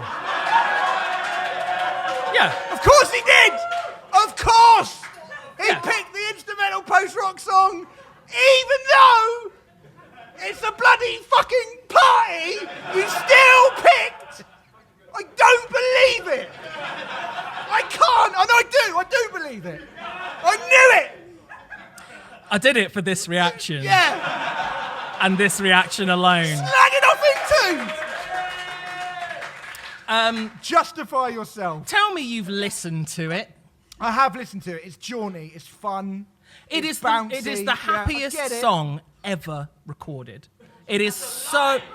It fucking is. It is so. It sounds like Sonic the Hedgehog has eaten a bunch of Smarties. Fuck it, and some speed, and it's just jamming with Tails and Amy. Is Sonic's girlfriend? Dr. Amy? Robotnik. And Dr. Robotnik. It is fucking off the scale. It is off the scale happy, isn't it? It is fucking happy. It is happy. It fucking is. Don't you start this with me, Tess. It fucking is. Yeah, it's happy. It's fucking happy. It would clear a fucking wedding dance floor in about 4 seconds. Oh, yeah. Oh, you can't dance to it. It's a post-rock song. But you need 2 left feet to dance to it. But it is so joyous. It's really joyous. It is it's the happiest song I've ever heard. Name a happier song. A happier song. Father's Son by Peter Gabriel, says Joe. Happy by Pharrell Williams. Or actually, that makes me really miserable. I think Big Things Do Remarkable is far happier than Happy by Pharrell Williams. Anything by Cardi B. Anything by Cardi B. That's the 12-year-old talking I'll tell you there. what. Summer on the Underground by A. I was expecting. Do you know what? This is how time just doesn't pass. Because I thought when I said Summer on the Underground by A, everyone would go, "Yeah, A, we fucking love A," and nobody. There's one guy, one old man, it's like looking in the mirror. Seriously. But you've got hair as well, so it's like it is the most joyous thing ever put to tape. It's really good. Like, to be fair, I actually like the song. It's pretty funny that you picked a post-rock song. Again, I did it to annoy you, yeah, but you know. Oh, it doesn't annoy me. You looked pretty annoyed about 2 minutes ago. Yeah, it's funny. That's not me being that annoyed, to be honest. But it is good. Like, it's a good song. I mean, I don't really know what to say about it. It's a jaunty, happy, but quite difficult, odd little song. It's hard to dance to, but hey, I don't like dancing. So that's why it's my perfect party anthem. Let's ruin the party for everyone else. Yes. So, 15th of March 2013, this came out. It's on their 3rd album. Yep. Is that the best? Is that the happy one? It's kind of the most. It's the album where they kind of took loads of. I'm about to say they took loads of happy pills, and I should probably not say that because I don't think that's true. But it sounds like they did, and then they recorded it, and it's actually my least favorite "And So I Watch You From Afar" album. But this song is bona fide party classic. It's not a classic anthem, which should be a classic. Yeah. Because I think people would go off the fucking chain if they heard this. Yeah, it'd be like, it'd be mad when it'd be like, "I Want to Dance with Somebody" by Whitney Houston, isn't it? It's like the post-rock version of that. Sure. I mean, that sounds great. Sounds. It's so happy. It's so major key. Yeah, it's good. I mean, it's not post-rock. It is post-rock. It's not post-rock. I mean, it is post-rock. It's not post-rock. It's not even instrumental. No, there's a little bit of vocals. There's a little bit of vocals, and they talk about the sun shining in their eyes. Nothing about sleeping with 14-year-olds or anything like that, like this guy's song. And the lyrics. How is sun spelt? That's going to be the episode title. How is sun spelt? The lyrics are utterly nonsensical, but that's exactly what you want from a party anthem. You don't want to be thinking during a party, like ever. I'm not thinking right now, clearly. And I'm having a great time. All right. Well, yeah, mate, to be fair, I like the song. Mate, it's going to come on, and everyone in here is going to be like, holy fuck, this is the happiest thing I've ever heard in my life. I swear. Well. Vote of confidence in the room there. Hedge your bets, ladies and gentlemen. Let's get our first guest of the half, or the second half, and kick it off in... Now, this is a proper party anthem we're going to be talking about. But ladies and gentlemen, give a very big round of applause from the band Ithaca, is Miss Djamila Azzouz!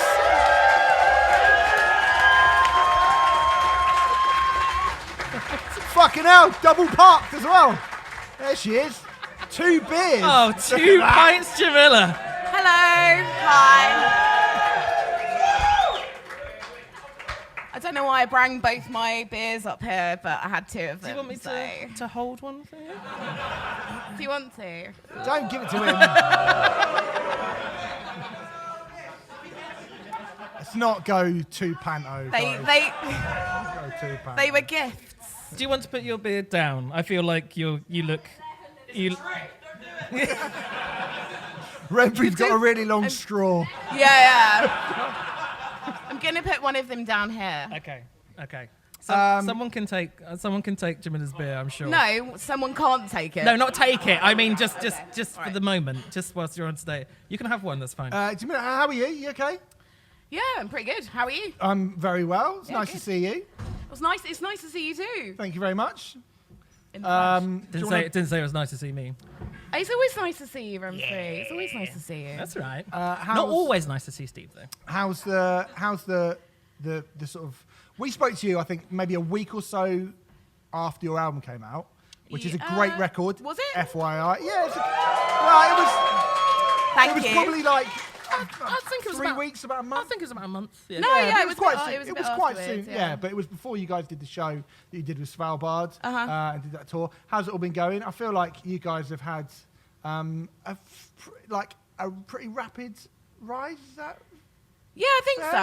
Yeah. I think it's been very well received, is what I think. I don't know. People done a cheer, so. Well, yeah. I feel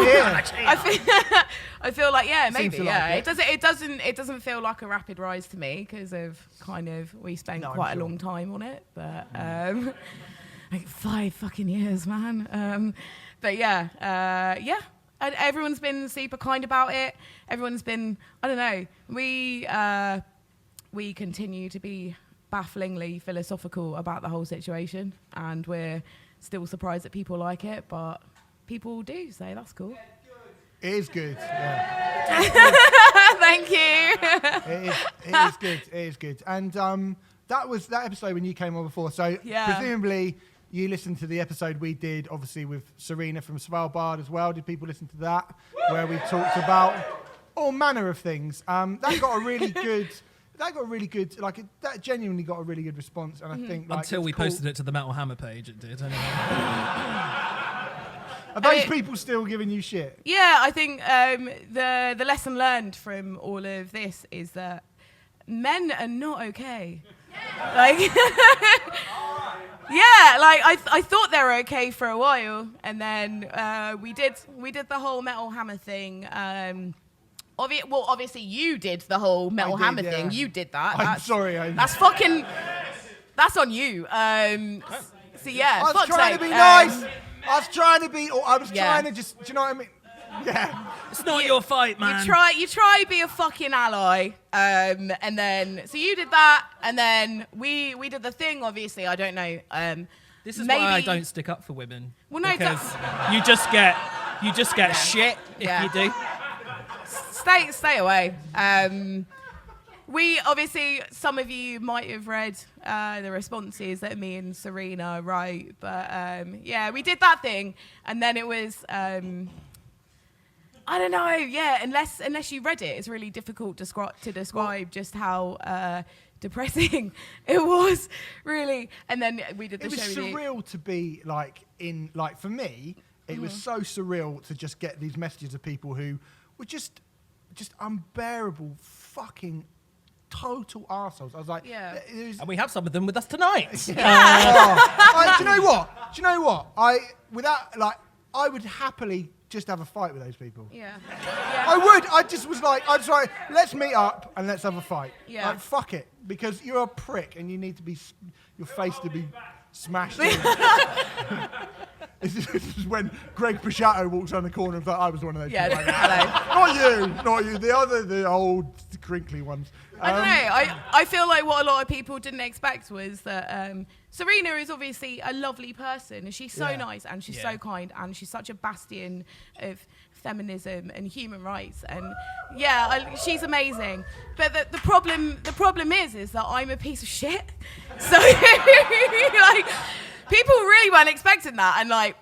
Obviously, we did the response piece where we were like, we're going to break down all of the reasons that you're wrong and, try and be really kind of partisan and, try and be really reasonable with it. But then when people were kind of replying to it online and stuff, and we were getting all these horrible comments where people were like, oh, fuck you, women are garbage and women can't play music and you're just saying this because blur tits and I'm gonna come to your house and rape you and this kind of stuff. And all this kind of, thank you, Sam, we had a bunch of Nazis come after us because I'm Algerian and Sam, who is in my band, who's there, is Asian. And we had a bunch of like white pride people come after us and stuff who told us they were gonna come after us and like rape me and like do all this stuff. And I was really like, go on then.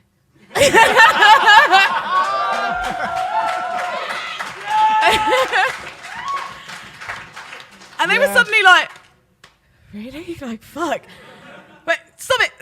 Regroup. Like, so yeah, it was a really bizarre experience. Yeah, it was just a bizarre, awful, bizarre thing, and it's really not what we should be talking about when we consider like how fucking great a party track you've picked. The happiest song ever, maybe not. Certainly one of the most aggro songs ever. You have picked "Rollin'" by Limp Bizkit.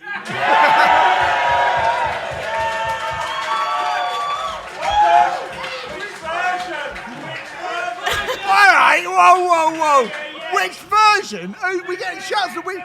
Are you talking about air raid vehicle? Because urban assault vehicle. So I didn't specify, and it's at their discretion. I did put air raid vehicle on the playlist. Okay. I hope that's cool. But I think we know this song. Obviously, I've never heard it. One or two of you may have heard it. I don't know. Yeah. I mean, obviously a number. Yeah, it's no Black Rose, is it? Oh, no. It's no Gold Cobra, I'll give you that. I think lyrically it's about the same standard as Black Rose, to be honest. She went to Australia and she left me all heartbroken. Motherfucker! Yeah. Wow. That hurt me, right? So obviously a number one single in the year 2000, back when that sort of shit actually mattered. I remember getting Chocolate Starfish because again, this was not. I don't think this is the first single. In fact, I say again. This is for something that's coming up later on, so I don't know why I said again. I'll say again later on when it is the actual second single rather than the first. Wasn't it Take a Look Around? Take a Look Around. Take a Look Around. Because that was on the Mission Impossible 2 soundtrack. Yes. Yeah, and I remember listening to Chocolate Starfish and Rolling, that sounds really weird to say now, but Rolling didn't actually jump out at me initially as a hit single. Wow. There was a wow in the crowd there. Yeah, but wow. That says more about that album than it does about Rolling, I reckon, because you could have picked like pretty much anything from that record. Do you want another Remfry fact? Yeah, go on, Remfry. Okay. Oh, fuck. I can't believe the room's gone silent for this. I have never listened to Chocolate Starfish and the Hot Dog Flavoured Water in full. Boo! Never have. Boo! Boo! Never have. I've heard. I've Trade off. No. I like. I'm pretty sure I've heard the whole thing, but I've never sat down and listened to it from start to finish. Are you scared of it? Because it doesn't have enough Ridley Diddleys he in does it. curse a lot, and I'm not very keen on curse Okay, words. yeah. I can see that. No, I don't know. I mean, Limp Bizkit ain't my jam much. That's how the Limp Bizkit boys say it, right? But I totally understand why this. All right, guys, settle down, fucking hell. Mate, you're fucking cussing Limp Bizkit. It's gonna be like full on Riot. I'm offended. Look. I think What? Limp Bizkit. Fix It sounds quite brutal, to be honest. No, I mean, look, this is obviously a party classic. I totally get it. And I knew it was kind of inevitable. Weren't that the assignment? Yeah, no, to be honest. You got the memo. This is the thing. I would say, whilst I wouldn't call myself a Limp Bizkit fan, I will say in terms of the assignment and in terms of, what we asked of you, I think you have fulfilled the criteria wonderfully. Fair enough. Thank you. So, why Rolling in particular? Yeah, why Rolling? Okay, so when tasked to pick your ultimate party anthem, my mind went to a few different places. Can I say, because you did change your choice, can I say your original choice? Yeah, so I'll tell you what my original train of thought was. So originally I wanted to pick Word Up by Korn because... The third best version of that song. Yeah. Third best, I mean, maybe, but also one of the best covers of all time, in my opinion. Well, the Gun cover's the best version of it, and I just think it is. 40-year-old man speaks. In my day, we had the Gun cover. But I didn't end up going with that because I was aware that I couldn't pick that for reasons that we made obvious. Someone else has picked Korn. Someone else picked a fucking Korn song. Anyway, so I didn't go with that. I was adamant that I still wanted to do a cover because, in my opinion, like covers like that are the ultimate party anthems, right? So then I went to Faith by Limp Bizkit. And then, so I was like, yeah, this is a fucking banger. And then I listened back to it and was like, it's a bit sad. Takes a while to get going as well. Yeah, exactly. I wish it would be nice. It'd be nice if you stopped it. So I said to Remfry, I was like, oh, Faith by Limp Bizkit. And he was like, okay. And then almost 6 minutes later, I was like, I've changed my mind. Yeah. So then I went to Margate by Chaz and Dave.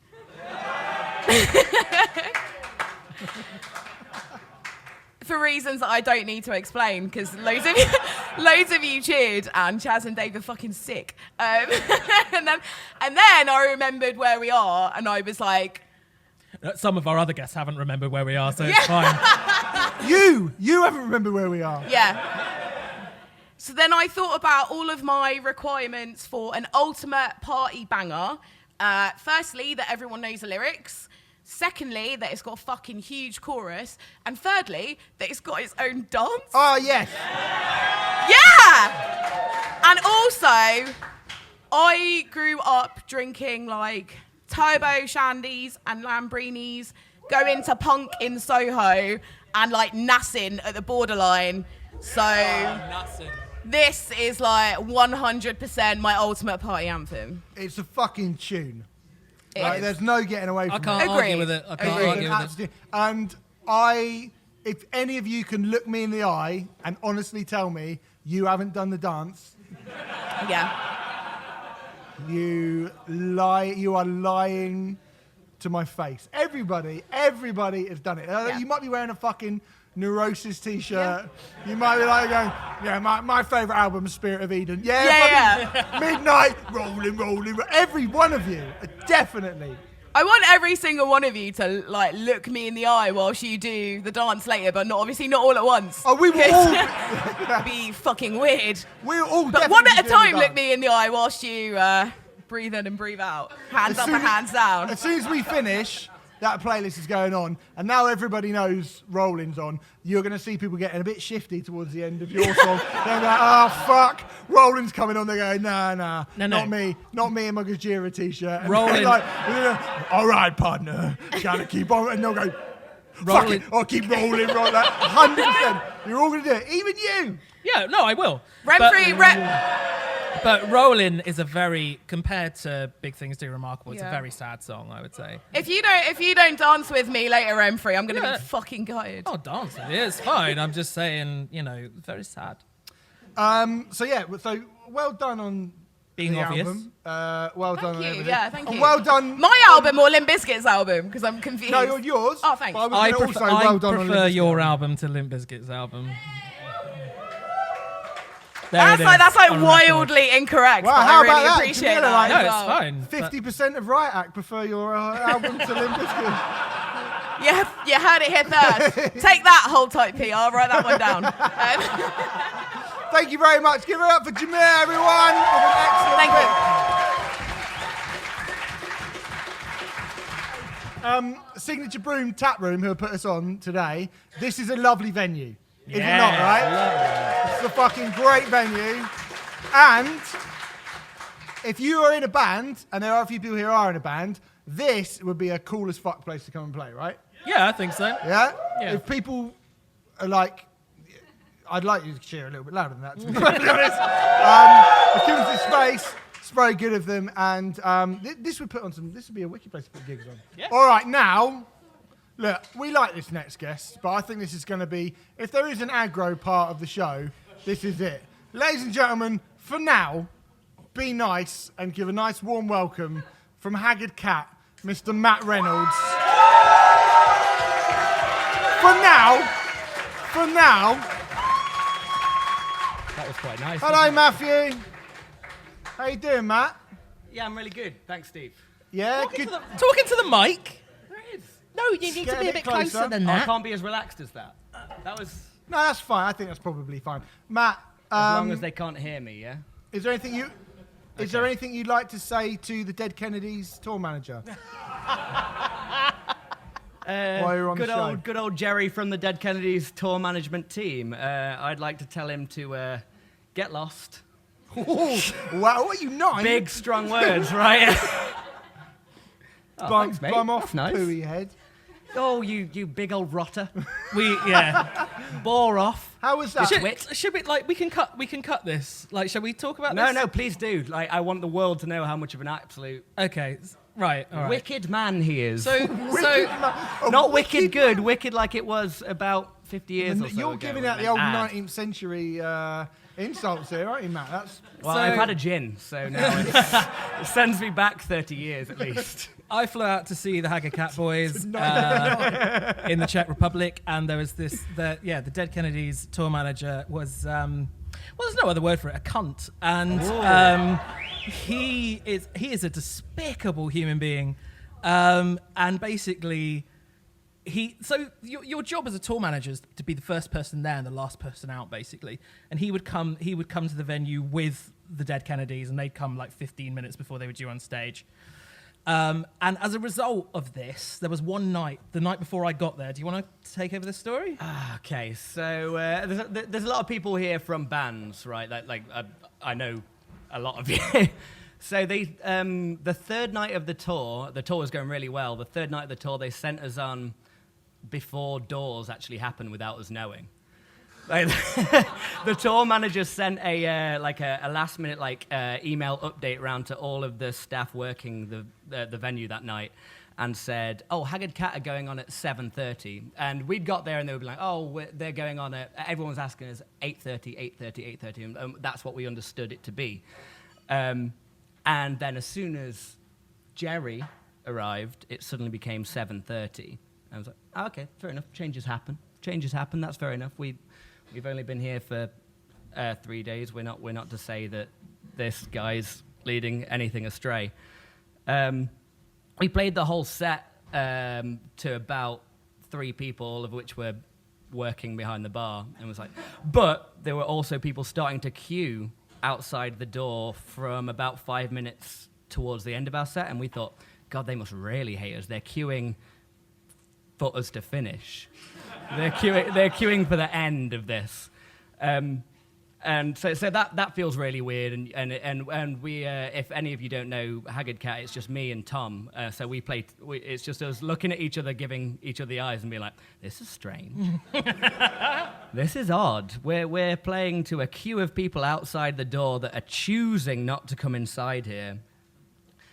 As it happens, I go to the merch desk after we played, and people start bringing me tickets, saying, 8 p.m. doors. When's the sport band happening? It's on at 8 p.m. I was like, oh, we went on at 7:30, and then we realise, oh, he's chosen to send us on half an hour before that time when everyone's been told to get in, and the venue weren't letting people in because doors were at 8. It was so strange. Wow, what a cunt. Well, I should say up until that point, because that makes us sound really rubbish. And it made us feel really rubbish. But up until that point, we were getting encores like for the 2 nights before, and then being like, "Oh, play more songs. This band's amazing. Like this is well, yeah, in different languages that I didn't. I think they were saying amazing." What an absolute cunt. Yeah.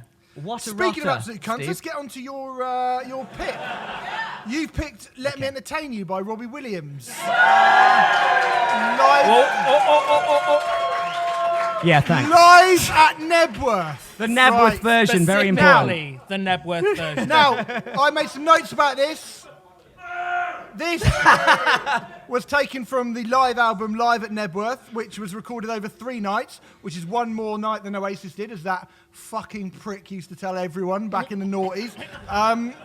From the 1st to the 3rd of August 2003, he played 3 nights at Nebworth, and then released the CD on the 27th of September in the same year. Got that out quick, didn't he? That came out quick. Normally, if you record a live album, it's about a year later that it comes out. He got it about a month later, money-grabbing, horrible, snidey little fat fuck that he is. Lazy. And you missed out late and lazy. And that record is the 2nd fastest selling live album in UK chart history. The fastest is Greatest Day Live by Take That, which has got a also which he has got was a sting on a little bit for Robbie, hasn't it? So Matt, please explain to me why you did this to me. I'm gonna say it was 90% motivated by that intro that I knew I'd get, and 10% motivated by kind of getting a bit excited hearing "Let Me Entertain You." You know, it's an entertaining song, given its very well, it very tells title. you it is. Do you not think it's an entertaining song? It says song? "Let me entertain you," and I normally And go, are you ready no, to I'm let all him? right, actually. Go on. To be though. honest, No, so go on. Here we this go. live version's actually pretty good. Thank you. It's actually quite good. There's a point in the middle where Robbie Williams addresses the crowd. He's like, "Welcome to the greatest show on earth." Well, that's the reason. That's why it has to be the Nebworth version. It's about a minute in. And he goes, "This is the greatest show on earth that you will ever see." I believe the words of that. Fuck off. What are your thoughts on that, Steve? Well, 2 weeks ago, I saw Rammstein at Milton Keynes Bowl, at Milton Keynes Stadium. But were you at And- Nebworth What, for Neb- Robbie? I've been to Nebworth. But were you there for Robbie? Well, no, I wasn't, but I think that's better to be at Nebworth while he's not there. I saw Dream Theater there. I'm sure that was great. It's better than Robbie Williams, and that's fucking Dream Theater. Do you know what I like about this version? The horns. There's some great horns on One this of which is version. mine. One of which is yours? Like listening Hey! to it. Just got it a little bit. Sorry, I just But had the to. horns. I'm just here with you, so But we spent a lot of time in a van together, and it got very, very. yeah. The only reason I'm on here is that he was in a van for 20 hours with us, coming back from this show that he was talking about with Dead Kennedys. Yeah, it was. Oh, I guess. Do you want to come on my podcast for a bit? It still sounds better than Robbie Williams live at Nebworth, I have to say. It was a pretty horrendous journey, to be honest. There is nothing good about this. What about the horns? I like the horns. No, not the horns. He can't sing. He's a What about the backing cloying, vocals? annoying twat. Even the backing singers sound bad, and they sound much better. But they're than going him. like, "Let me." You know, and he it's like dresses they're up really in the giving it. video. I just see his stupid gurning face dressed up as a skeleton. And Matt, That's what. Let's talk about the music video. This is a different version. This is a Yeah, I different know. beast. Yeah, it's a different beast. But it's really, this is very. You've done a very bad thing. You've done a really awful thing to me. Oh, but it's. Anyway, I'm out. That's I what always I think the think. dream gig is to be like his session guitarist on that show and just be like bopping around and then knowing like Kids is coming up and I get to like do the Kylie number and like it's so good. You'd only play 3 chords for the entire Exactly, set, I'd but imagine. jump around with a big old stupid smile on your face the entire time. Just be like, that's. How many people did he play to for the entire thing? Was it 375,000 people, the most Yeah, people? it's quite a lot.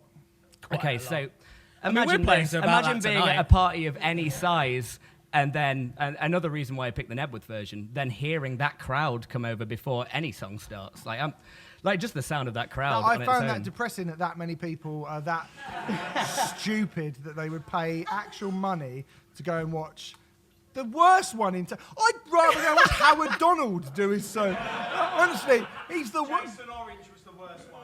I know. All right, Joe, chill out. You've had your bit. You've done your bit. You came out, yeah. You got your cock out in front of Scott Gorham. Whatever. You were fantastic, by the way. You scared me. I daren't be up here right now. And he was the bloody best. I've given him the problem. I don't You're want drunk, him. Joe. I don't want that to become my thing. I didn't realise that there was going to be like a room full of people. Like, This'll be on your tombstone, man. oh God, lover of Robbie. lover of Robbie Renfrew, Williams. how do you feel about Robbie Williams? Because I feel like there's a split in the room. I mean, Who likes Robbie Williams here? Notice the loudest people. Like everyone else, be like, yeah, we don't like him. Who doesn't like Robbie Williams? Fair. I don't deny it. Oh my fucking God! Someone just said that should. Djamila just said Robbie Williams is better than Tool. When I become Prime Minister, right? If I became Prime Minister of this country, the first thing I would do is bring back the death penalty for saying that, right? What? The night? Yeah, Robbie Williams is sort of 90s, isn't he? Look at you, bastard! Fucking hell! This is brilliant. No, it's not. Like, I don't want to say any more words. I just want to watch. He has more what? Robbie Williams got more bangers than Have you him. heard Stegel? I would actually argue that is not true. Yes, fucking hell. Someone actually knows one of my old band songs. That's funny, isn't it? That's great. I'm completely indifferent to Robbie Williams, to be totally honest. Yeah, I don't love him. I don't How could you hate ever him. be indifferent to like? It's such like a binary thing, isn't Yeah, it? it's It's like indifferent. Like, yes, well, You're who the is one of only those person- and isn't either revolted or B just really enamored by it? Like it's he's friends with Slash. fine. I don't know. I just have no opinion on Robbie Williams, really. I think this is a good version I of like a not Pol great Pot song. more than I like Robbie Williams. Ouch, man. Thank you. Not that I'm related Matt, to him in any way. what you've done is a terrible thing. And And I'm glad. I'm really happy with it. It was like, Well, I'm glad you're glad. Well, I felt like you kind of trolled me by being like, "Oh, come on the podcast," and I was like, "Yeah, I'll come on the podcast." And then sat, and then there's a room of about 100 people here, so I Well, you feel knew- like I could at least Hey, that troll wasn't me, you and that be was- like, "Well, you you've should've got to told me. listen to we this." didn't then." Right, we fair didn't enough. tell any of our guests that this was like sold out or there'd be loads of people here. And there's a lot of our guests have been like, "What the fuck? What's going What on are you here?" doing to us, man? Yeah, like sorry about There's that. no riffs here. We can't like hide behind all the fucking noise that we make. It's I like forgot. we're now bare. I've had a lot. Thank God, metaphorically. But well, mate, thanks for coming anyway. cheers. Go back to the Czech Republic and play to fucking Have a no word. one. It's what you deserve. Ladies and gentlemen, it's Matt from Haggard Cat, Matt Reynolds. Sit down. Sit down. Look at Joe and Matt are having an actual slow dance over a shed. All right, let's crack on. Let's erase that from what just happened. We're bringing our final guest of the evening on. Ladies and gentlemen, we had Sammy earlier. we're going to bookend this with an Employed to Serve special. Ladies and gentlemen, from Employed to Serve, Miss Justine Jones!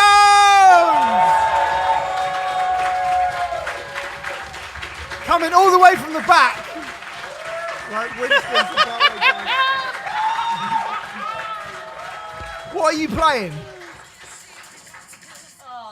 What are you playing? She's playing Let Me Entertain You by Are Robbie you? Williams. Why did you do that? Like a fucking legend. Oh, what a shame that didn't work. Justine, how are you? Let her get to the mic. Oh, no, I'm saying, how are you? How's it going? Yeah, I'm very good, thanks. Yeah? This is nice. How's it going? I guess I'll just ask you the same questions. Sam, album's good? Some might say it's brilliant. Yeah? I would be one of those people. I think Remfry would be as well. It's fucking great. Don't feed this. I think, You don't want to feed this. I think most of the people here would probably agree, and did agree earlier on, that it's a great record. That's what I'm going to say. In terms of, shout this out, and bear in mind Justine is here and Sammy's at the back. A better heavy record that's come out this year. Anyone? Wow. Billie Eilish. Shut up. Yeah. Yeah, I think... Who? Robbie Williams and Billie Eilish are the shouts from two people. Clearly, A, drunk, B, don't know what they're talking about, and C, the worst. Turns out our audience know nothing about music. That's strange. Yeah, I mean, you've done very, very well. You guys are great at with the Bring Me the Horizon show. Was that good? What? Bring Me Horizon. We supported them at Victoria Park, all points. Oh, we did, yeah. We're on a different stage. I got confused. Yeah, it was sick actually. It was just quite nice to play a public park. How was Glastonbury instead of a small as well? venue. It was nice. Glastonbury was really good actually. Yeah. There was way more metalheads than I thought, and we played opposite Denzel Curry, which I thought I'd never do. I'm a big fan of Denzel Curry, so I was like, fuck yeah. Who did you clash with at Glastonbury? I don't think we actually clashed with anyone. Didn't you? No, So there like could we have like been- lucked out fully because I was kind of like worried because we weren't playing the Conjurer day, which is like more the heavy day, that we were just gonna get a bunch of like, I don't know, just Billie Eilish fans going, oh, this is funny. But nah, like we got some Grebos. There's some Grebos at Glastonbury. I'm happy. Didn't you say we're employed to serve Fuck the Killers? Yeah. Oh man, I hate that band.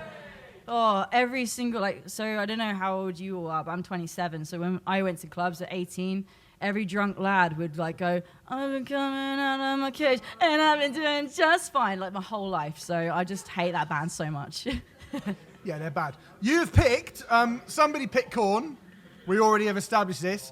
Justine picked Korn. Got the Life.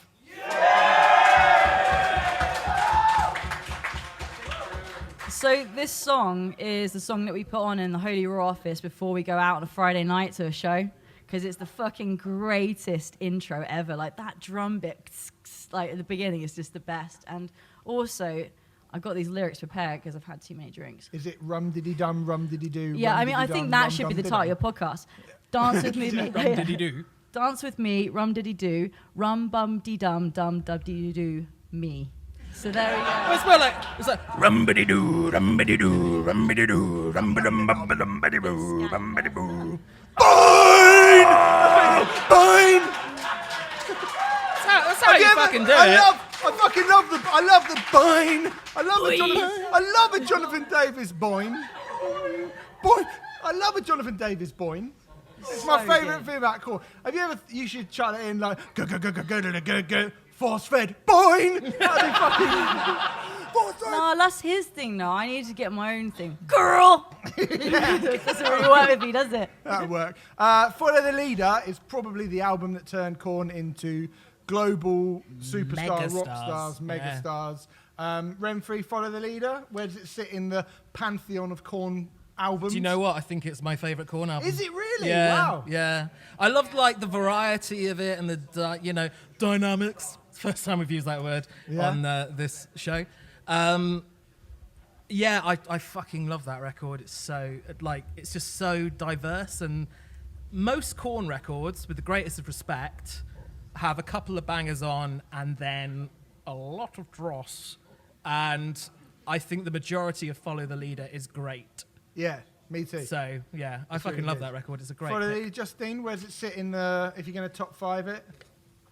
Life is Peachy is my favourite. Life is Peachy is great. Like, everyone's on about the first album. I like the first album, but I feel like they had some kinks to work out. So like, I think Life is Peachy. I mean, like, Good God is like the best. Yeah. Like that's the that riff, like boom, boom, dan, dan, dan, dan. That's the sickest. You riff. came into my life. Don't play your game. I mean, tell me that doesn't make you want to pick. Get the fuck out of my face. No. That's what you need to do. JP, is that you? Eternal forward motion.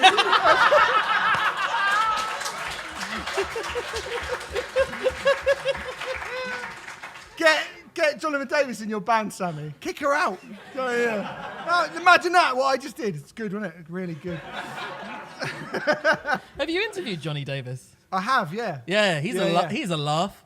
Yeah, he actually is. Is he? Yeah, I suppose he is. He's all right. Do you know what? He was in Russia the first time I interviewed him, and I had to call his hotel room, and it was like midnight, and it was after H.R. Giger died. You know, H.R. Giger made the... Sexy breastplate. He made he made the fucking what's it called, the mic stand. The mic stand. The Jonathan Davis painted mic stand. H.R. Giger made that for him. And did Alien, all that shit. And he did Alien, a bunch of, and Celtic Frost stuff as well. All right, and he so I was talking to him about that, and he was fucking like lovely. He just got back from a show. Yeah. And I spoke to him on the phone. I had to get through like about 5 times on some Russian, like dial in. You know, it's weird, isn't it, when you have to dial in and be like. I wouldn't know that because I did a face-to-face with Jonathan. Well, just one. Did you did one interview with him? Did you just one? Yeah. Okay, I did 2. I've done 2 face-to-face with him, and he was just really like at the end when I went. I couldn't help myself because you hear that voice come on the other end of the phone, and he's like, "Oh yeah, here." You know, it's just, and I was like, "Fuck, it's so Jonathan Davis." He sounds so obviously like he's Jonathan Davis, and I was like, "My God, that's the guy that I've been listening to for fucking years and years and years." Yeah. And then at the end, I just sort of had to go. When I was 16, I bought threw my jeans away and bought Adidas tracksuit bottoms. And he went, "Oh wow, that's really cool." Whereas I would have gone, "You fucking idiot." He's brilliant. I told him to work harder and make more bangers on his albums rather than 3 or 4 good songs and then a load of throwaway shit. So he responded really well to that. That's why I've only interviewed him once. So Got the Light. Now, Freak on a Leash is the big single from this record. Why not Freak on a Leash, Justine? Because it hasn't got Dance With Me on it. Sorry, say that again. I If, apologise. like a party banger, if like there's like a significant offer or like on the other side of the room, if there's a song that says "Come Dance With Me," rum dibbity doo, wouldn't you not just go that? Okay, rather than Freak on a Leash. It does say "Come dance with me," but in quite a creepy way. So come dance with me. I mean, Michael got away with it, so. Yeah, he did. Yeah. He did. I was going to say as well. Got the Light. I've forgotten what I was going to say now. I've had 3 Come beers. dance with me. I was going to say, when I spoke to you about your latest album before it came out, you were like, "Oh yeah, loads of new metal, loads of new metal, loads of new metal." You and Robbie both. Like, You spoke to Robbie Williams? No, not. There are other people called Robbie. Oh, Robbie other from Employed Robbies to are Serve, right, available, right. and they're all better than that. They're better, and so I don't hear a lot of new metal in that new record. Is that somebody vetoed it? Have they? Yeah, you vetoed the new metal. Did you, Sammy? Best new metal album? Remfry? Oh. Remfry, best new I metal album. remember you when in you're your this opinion? small, man. He also drinks a lot. He lied. Are we not including Deftones in this? No, you can have Adrenaline. They're sort of honorary. Like I'd say they're sort of like the new metal that sort of broke away from that gracefully. So I think I would kind of allow like back to school First 2. Deftones. I was going to say around the fur. Yeah, I was going to say around the furs. But whoa! I'm sorry, who's I'm on the retracting stage? that. Jesus fucking Christ! Our System new metal. First System of a Down album. Fucking hell, guys. All right. I didn't realise we had the new metal. Mike Patton did not take the blame. Mike Patton refuses to take the blame for new metal. It's true. Well, it turns out I don't like any new metal then. If I can't have to take the System of a Down. Justine, best new metal album. It is. It's not. You can't really say like Korn or Slipknot because it's like calling the sugar gent. Do you know what I mean? They kind of invented. Sammy just said Slipknot on the wedding's off. Fucking hell, brutal. Oh, I mean, it's got to be self-titled because it's got scratches on it, right? Yeah, It's their most new metal album, by far. Yeah, there you go. Slipknot self-titled. Yeah, that's a good shout. But I feel like they're better than that. Like, do you know what I mean? Candy Ass by Orgy in it for me. Big time. Big time. Look at Joe Nally likes everything. He'd be going, oh, Robbie Williams, yeah. Drowning Pool? No, not Drowning Pool. Drowning Pool, Yeah, no. New Disease. I listened to Spine Shank's cover of While My Guitar Gently Weeps the other day. It is fucking stinking. It's really bad. Anyway, this has sort of gone on to a massive new metal tangent, which feels like the wrong podcast to be doing that on. Thanks, Justine. Great. Ladies and gentlemen, give it up for Justine. You can stay if you want. That's it. That is it. That's the end of the show. Thank you very much for coming. Remfry, do you want to say anything to close us up? Sing Korn again.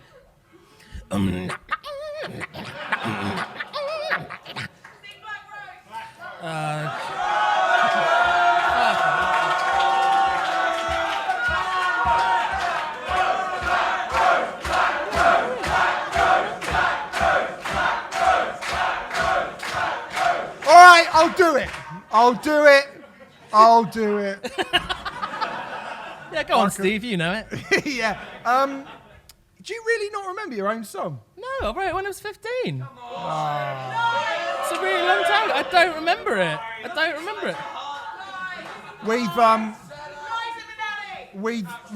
We've legit.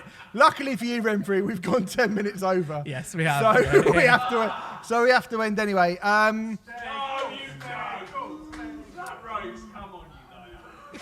We don't. Look, even if it's probably fucking 14 minutes long, even if we do. Like, do you know what I mean?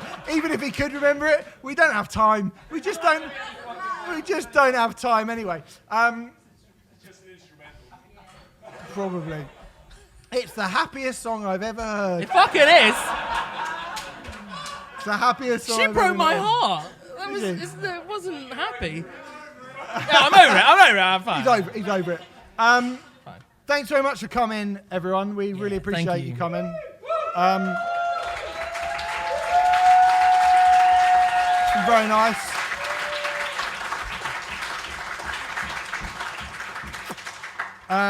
We'll be back next week. We'll be reviewing the new Gang of Four album. Just wondered if that would get a laugh in real life. Do you know what I mean? Because I said it for like 2 months, and every time I said it, I went, I bet everyone really laughs at it. But you don't, do you? I cut it out every single week. Yeah. I asked John to cut it out every week. Yeah, you probably do. I don't listen back to this podcast, so I don't know. But Never made it in once. has it not? It's never made it in once. No. I asked for it to be cut every week. Well, no wonder it didn't get a fucking laugh then. I was like, oh, what a really great callback. It's a shit joke, mate. What's a shit joke? Because you've fucking taken out. You've taken the feed out. You've taken the fucking joke away, and I've said it. I mean, that is ridiculous. Well, thanks very much. You could have. I should listen to my own podcast. Yeah, you should. You fucking should. Yeah, I should do it. I would have known then, wouldn't I? Anyway, we'll be back next week with a normal show, probably reviewing some albums, and Bonjour will be back.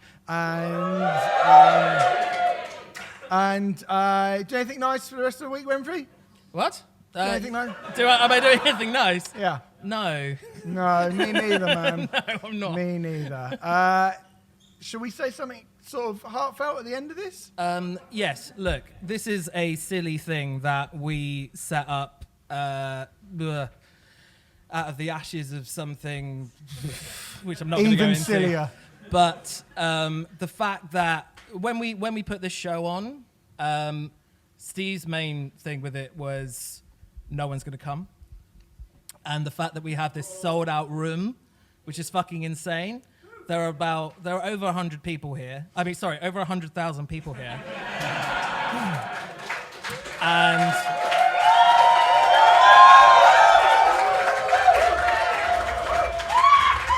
And it is a pretty fucking amazing thing because it's just something that me and Steve just sort of talked about doing. We had no idea if anyone would be interested in it. We had no idea, like, it was just, I don't know, like, I spoke to Steve a lot on the phone, and we decided that we could do things better than had been done in the past, and we did this.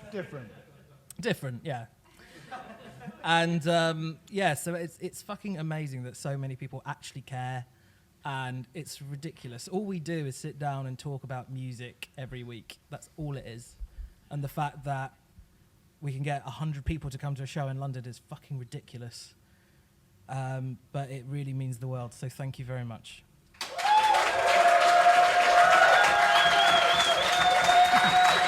All right, that's it. Thanks very much, guys. Have a safe journey home. Hope you've enjoyed listening. We'll see you next week. Cheerio, bye.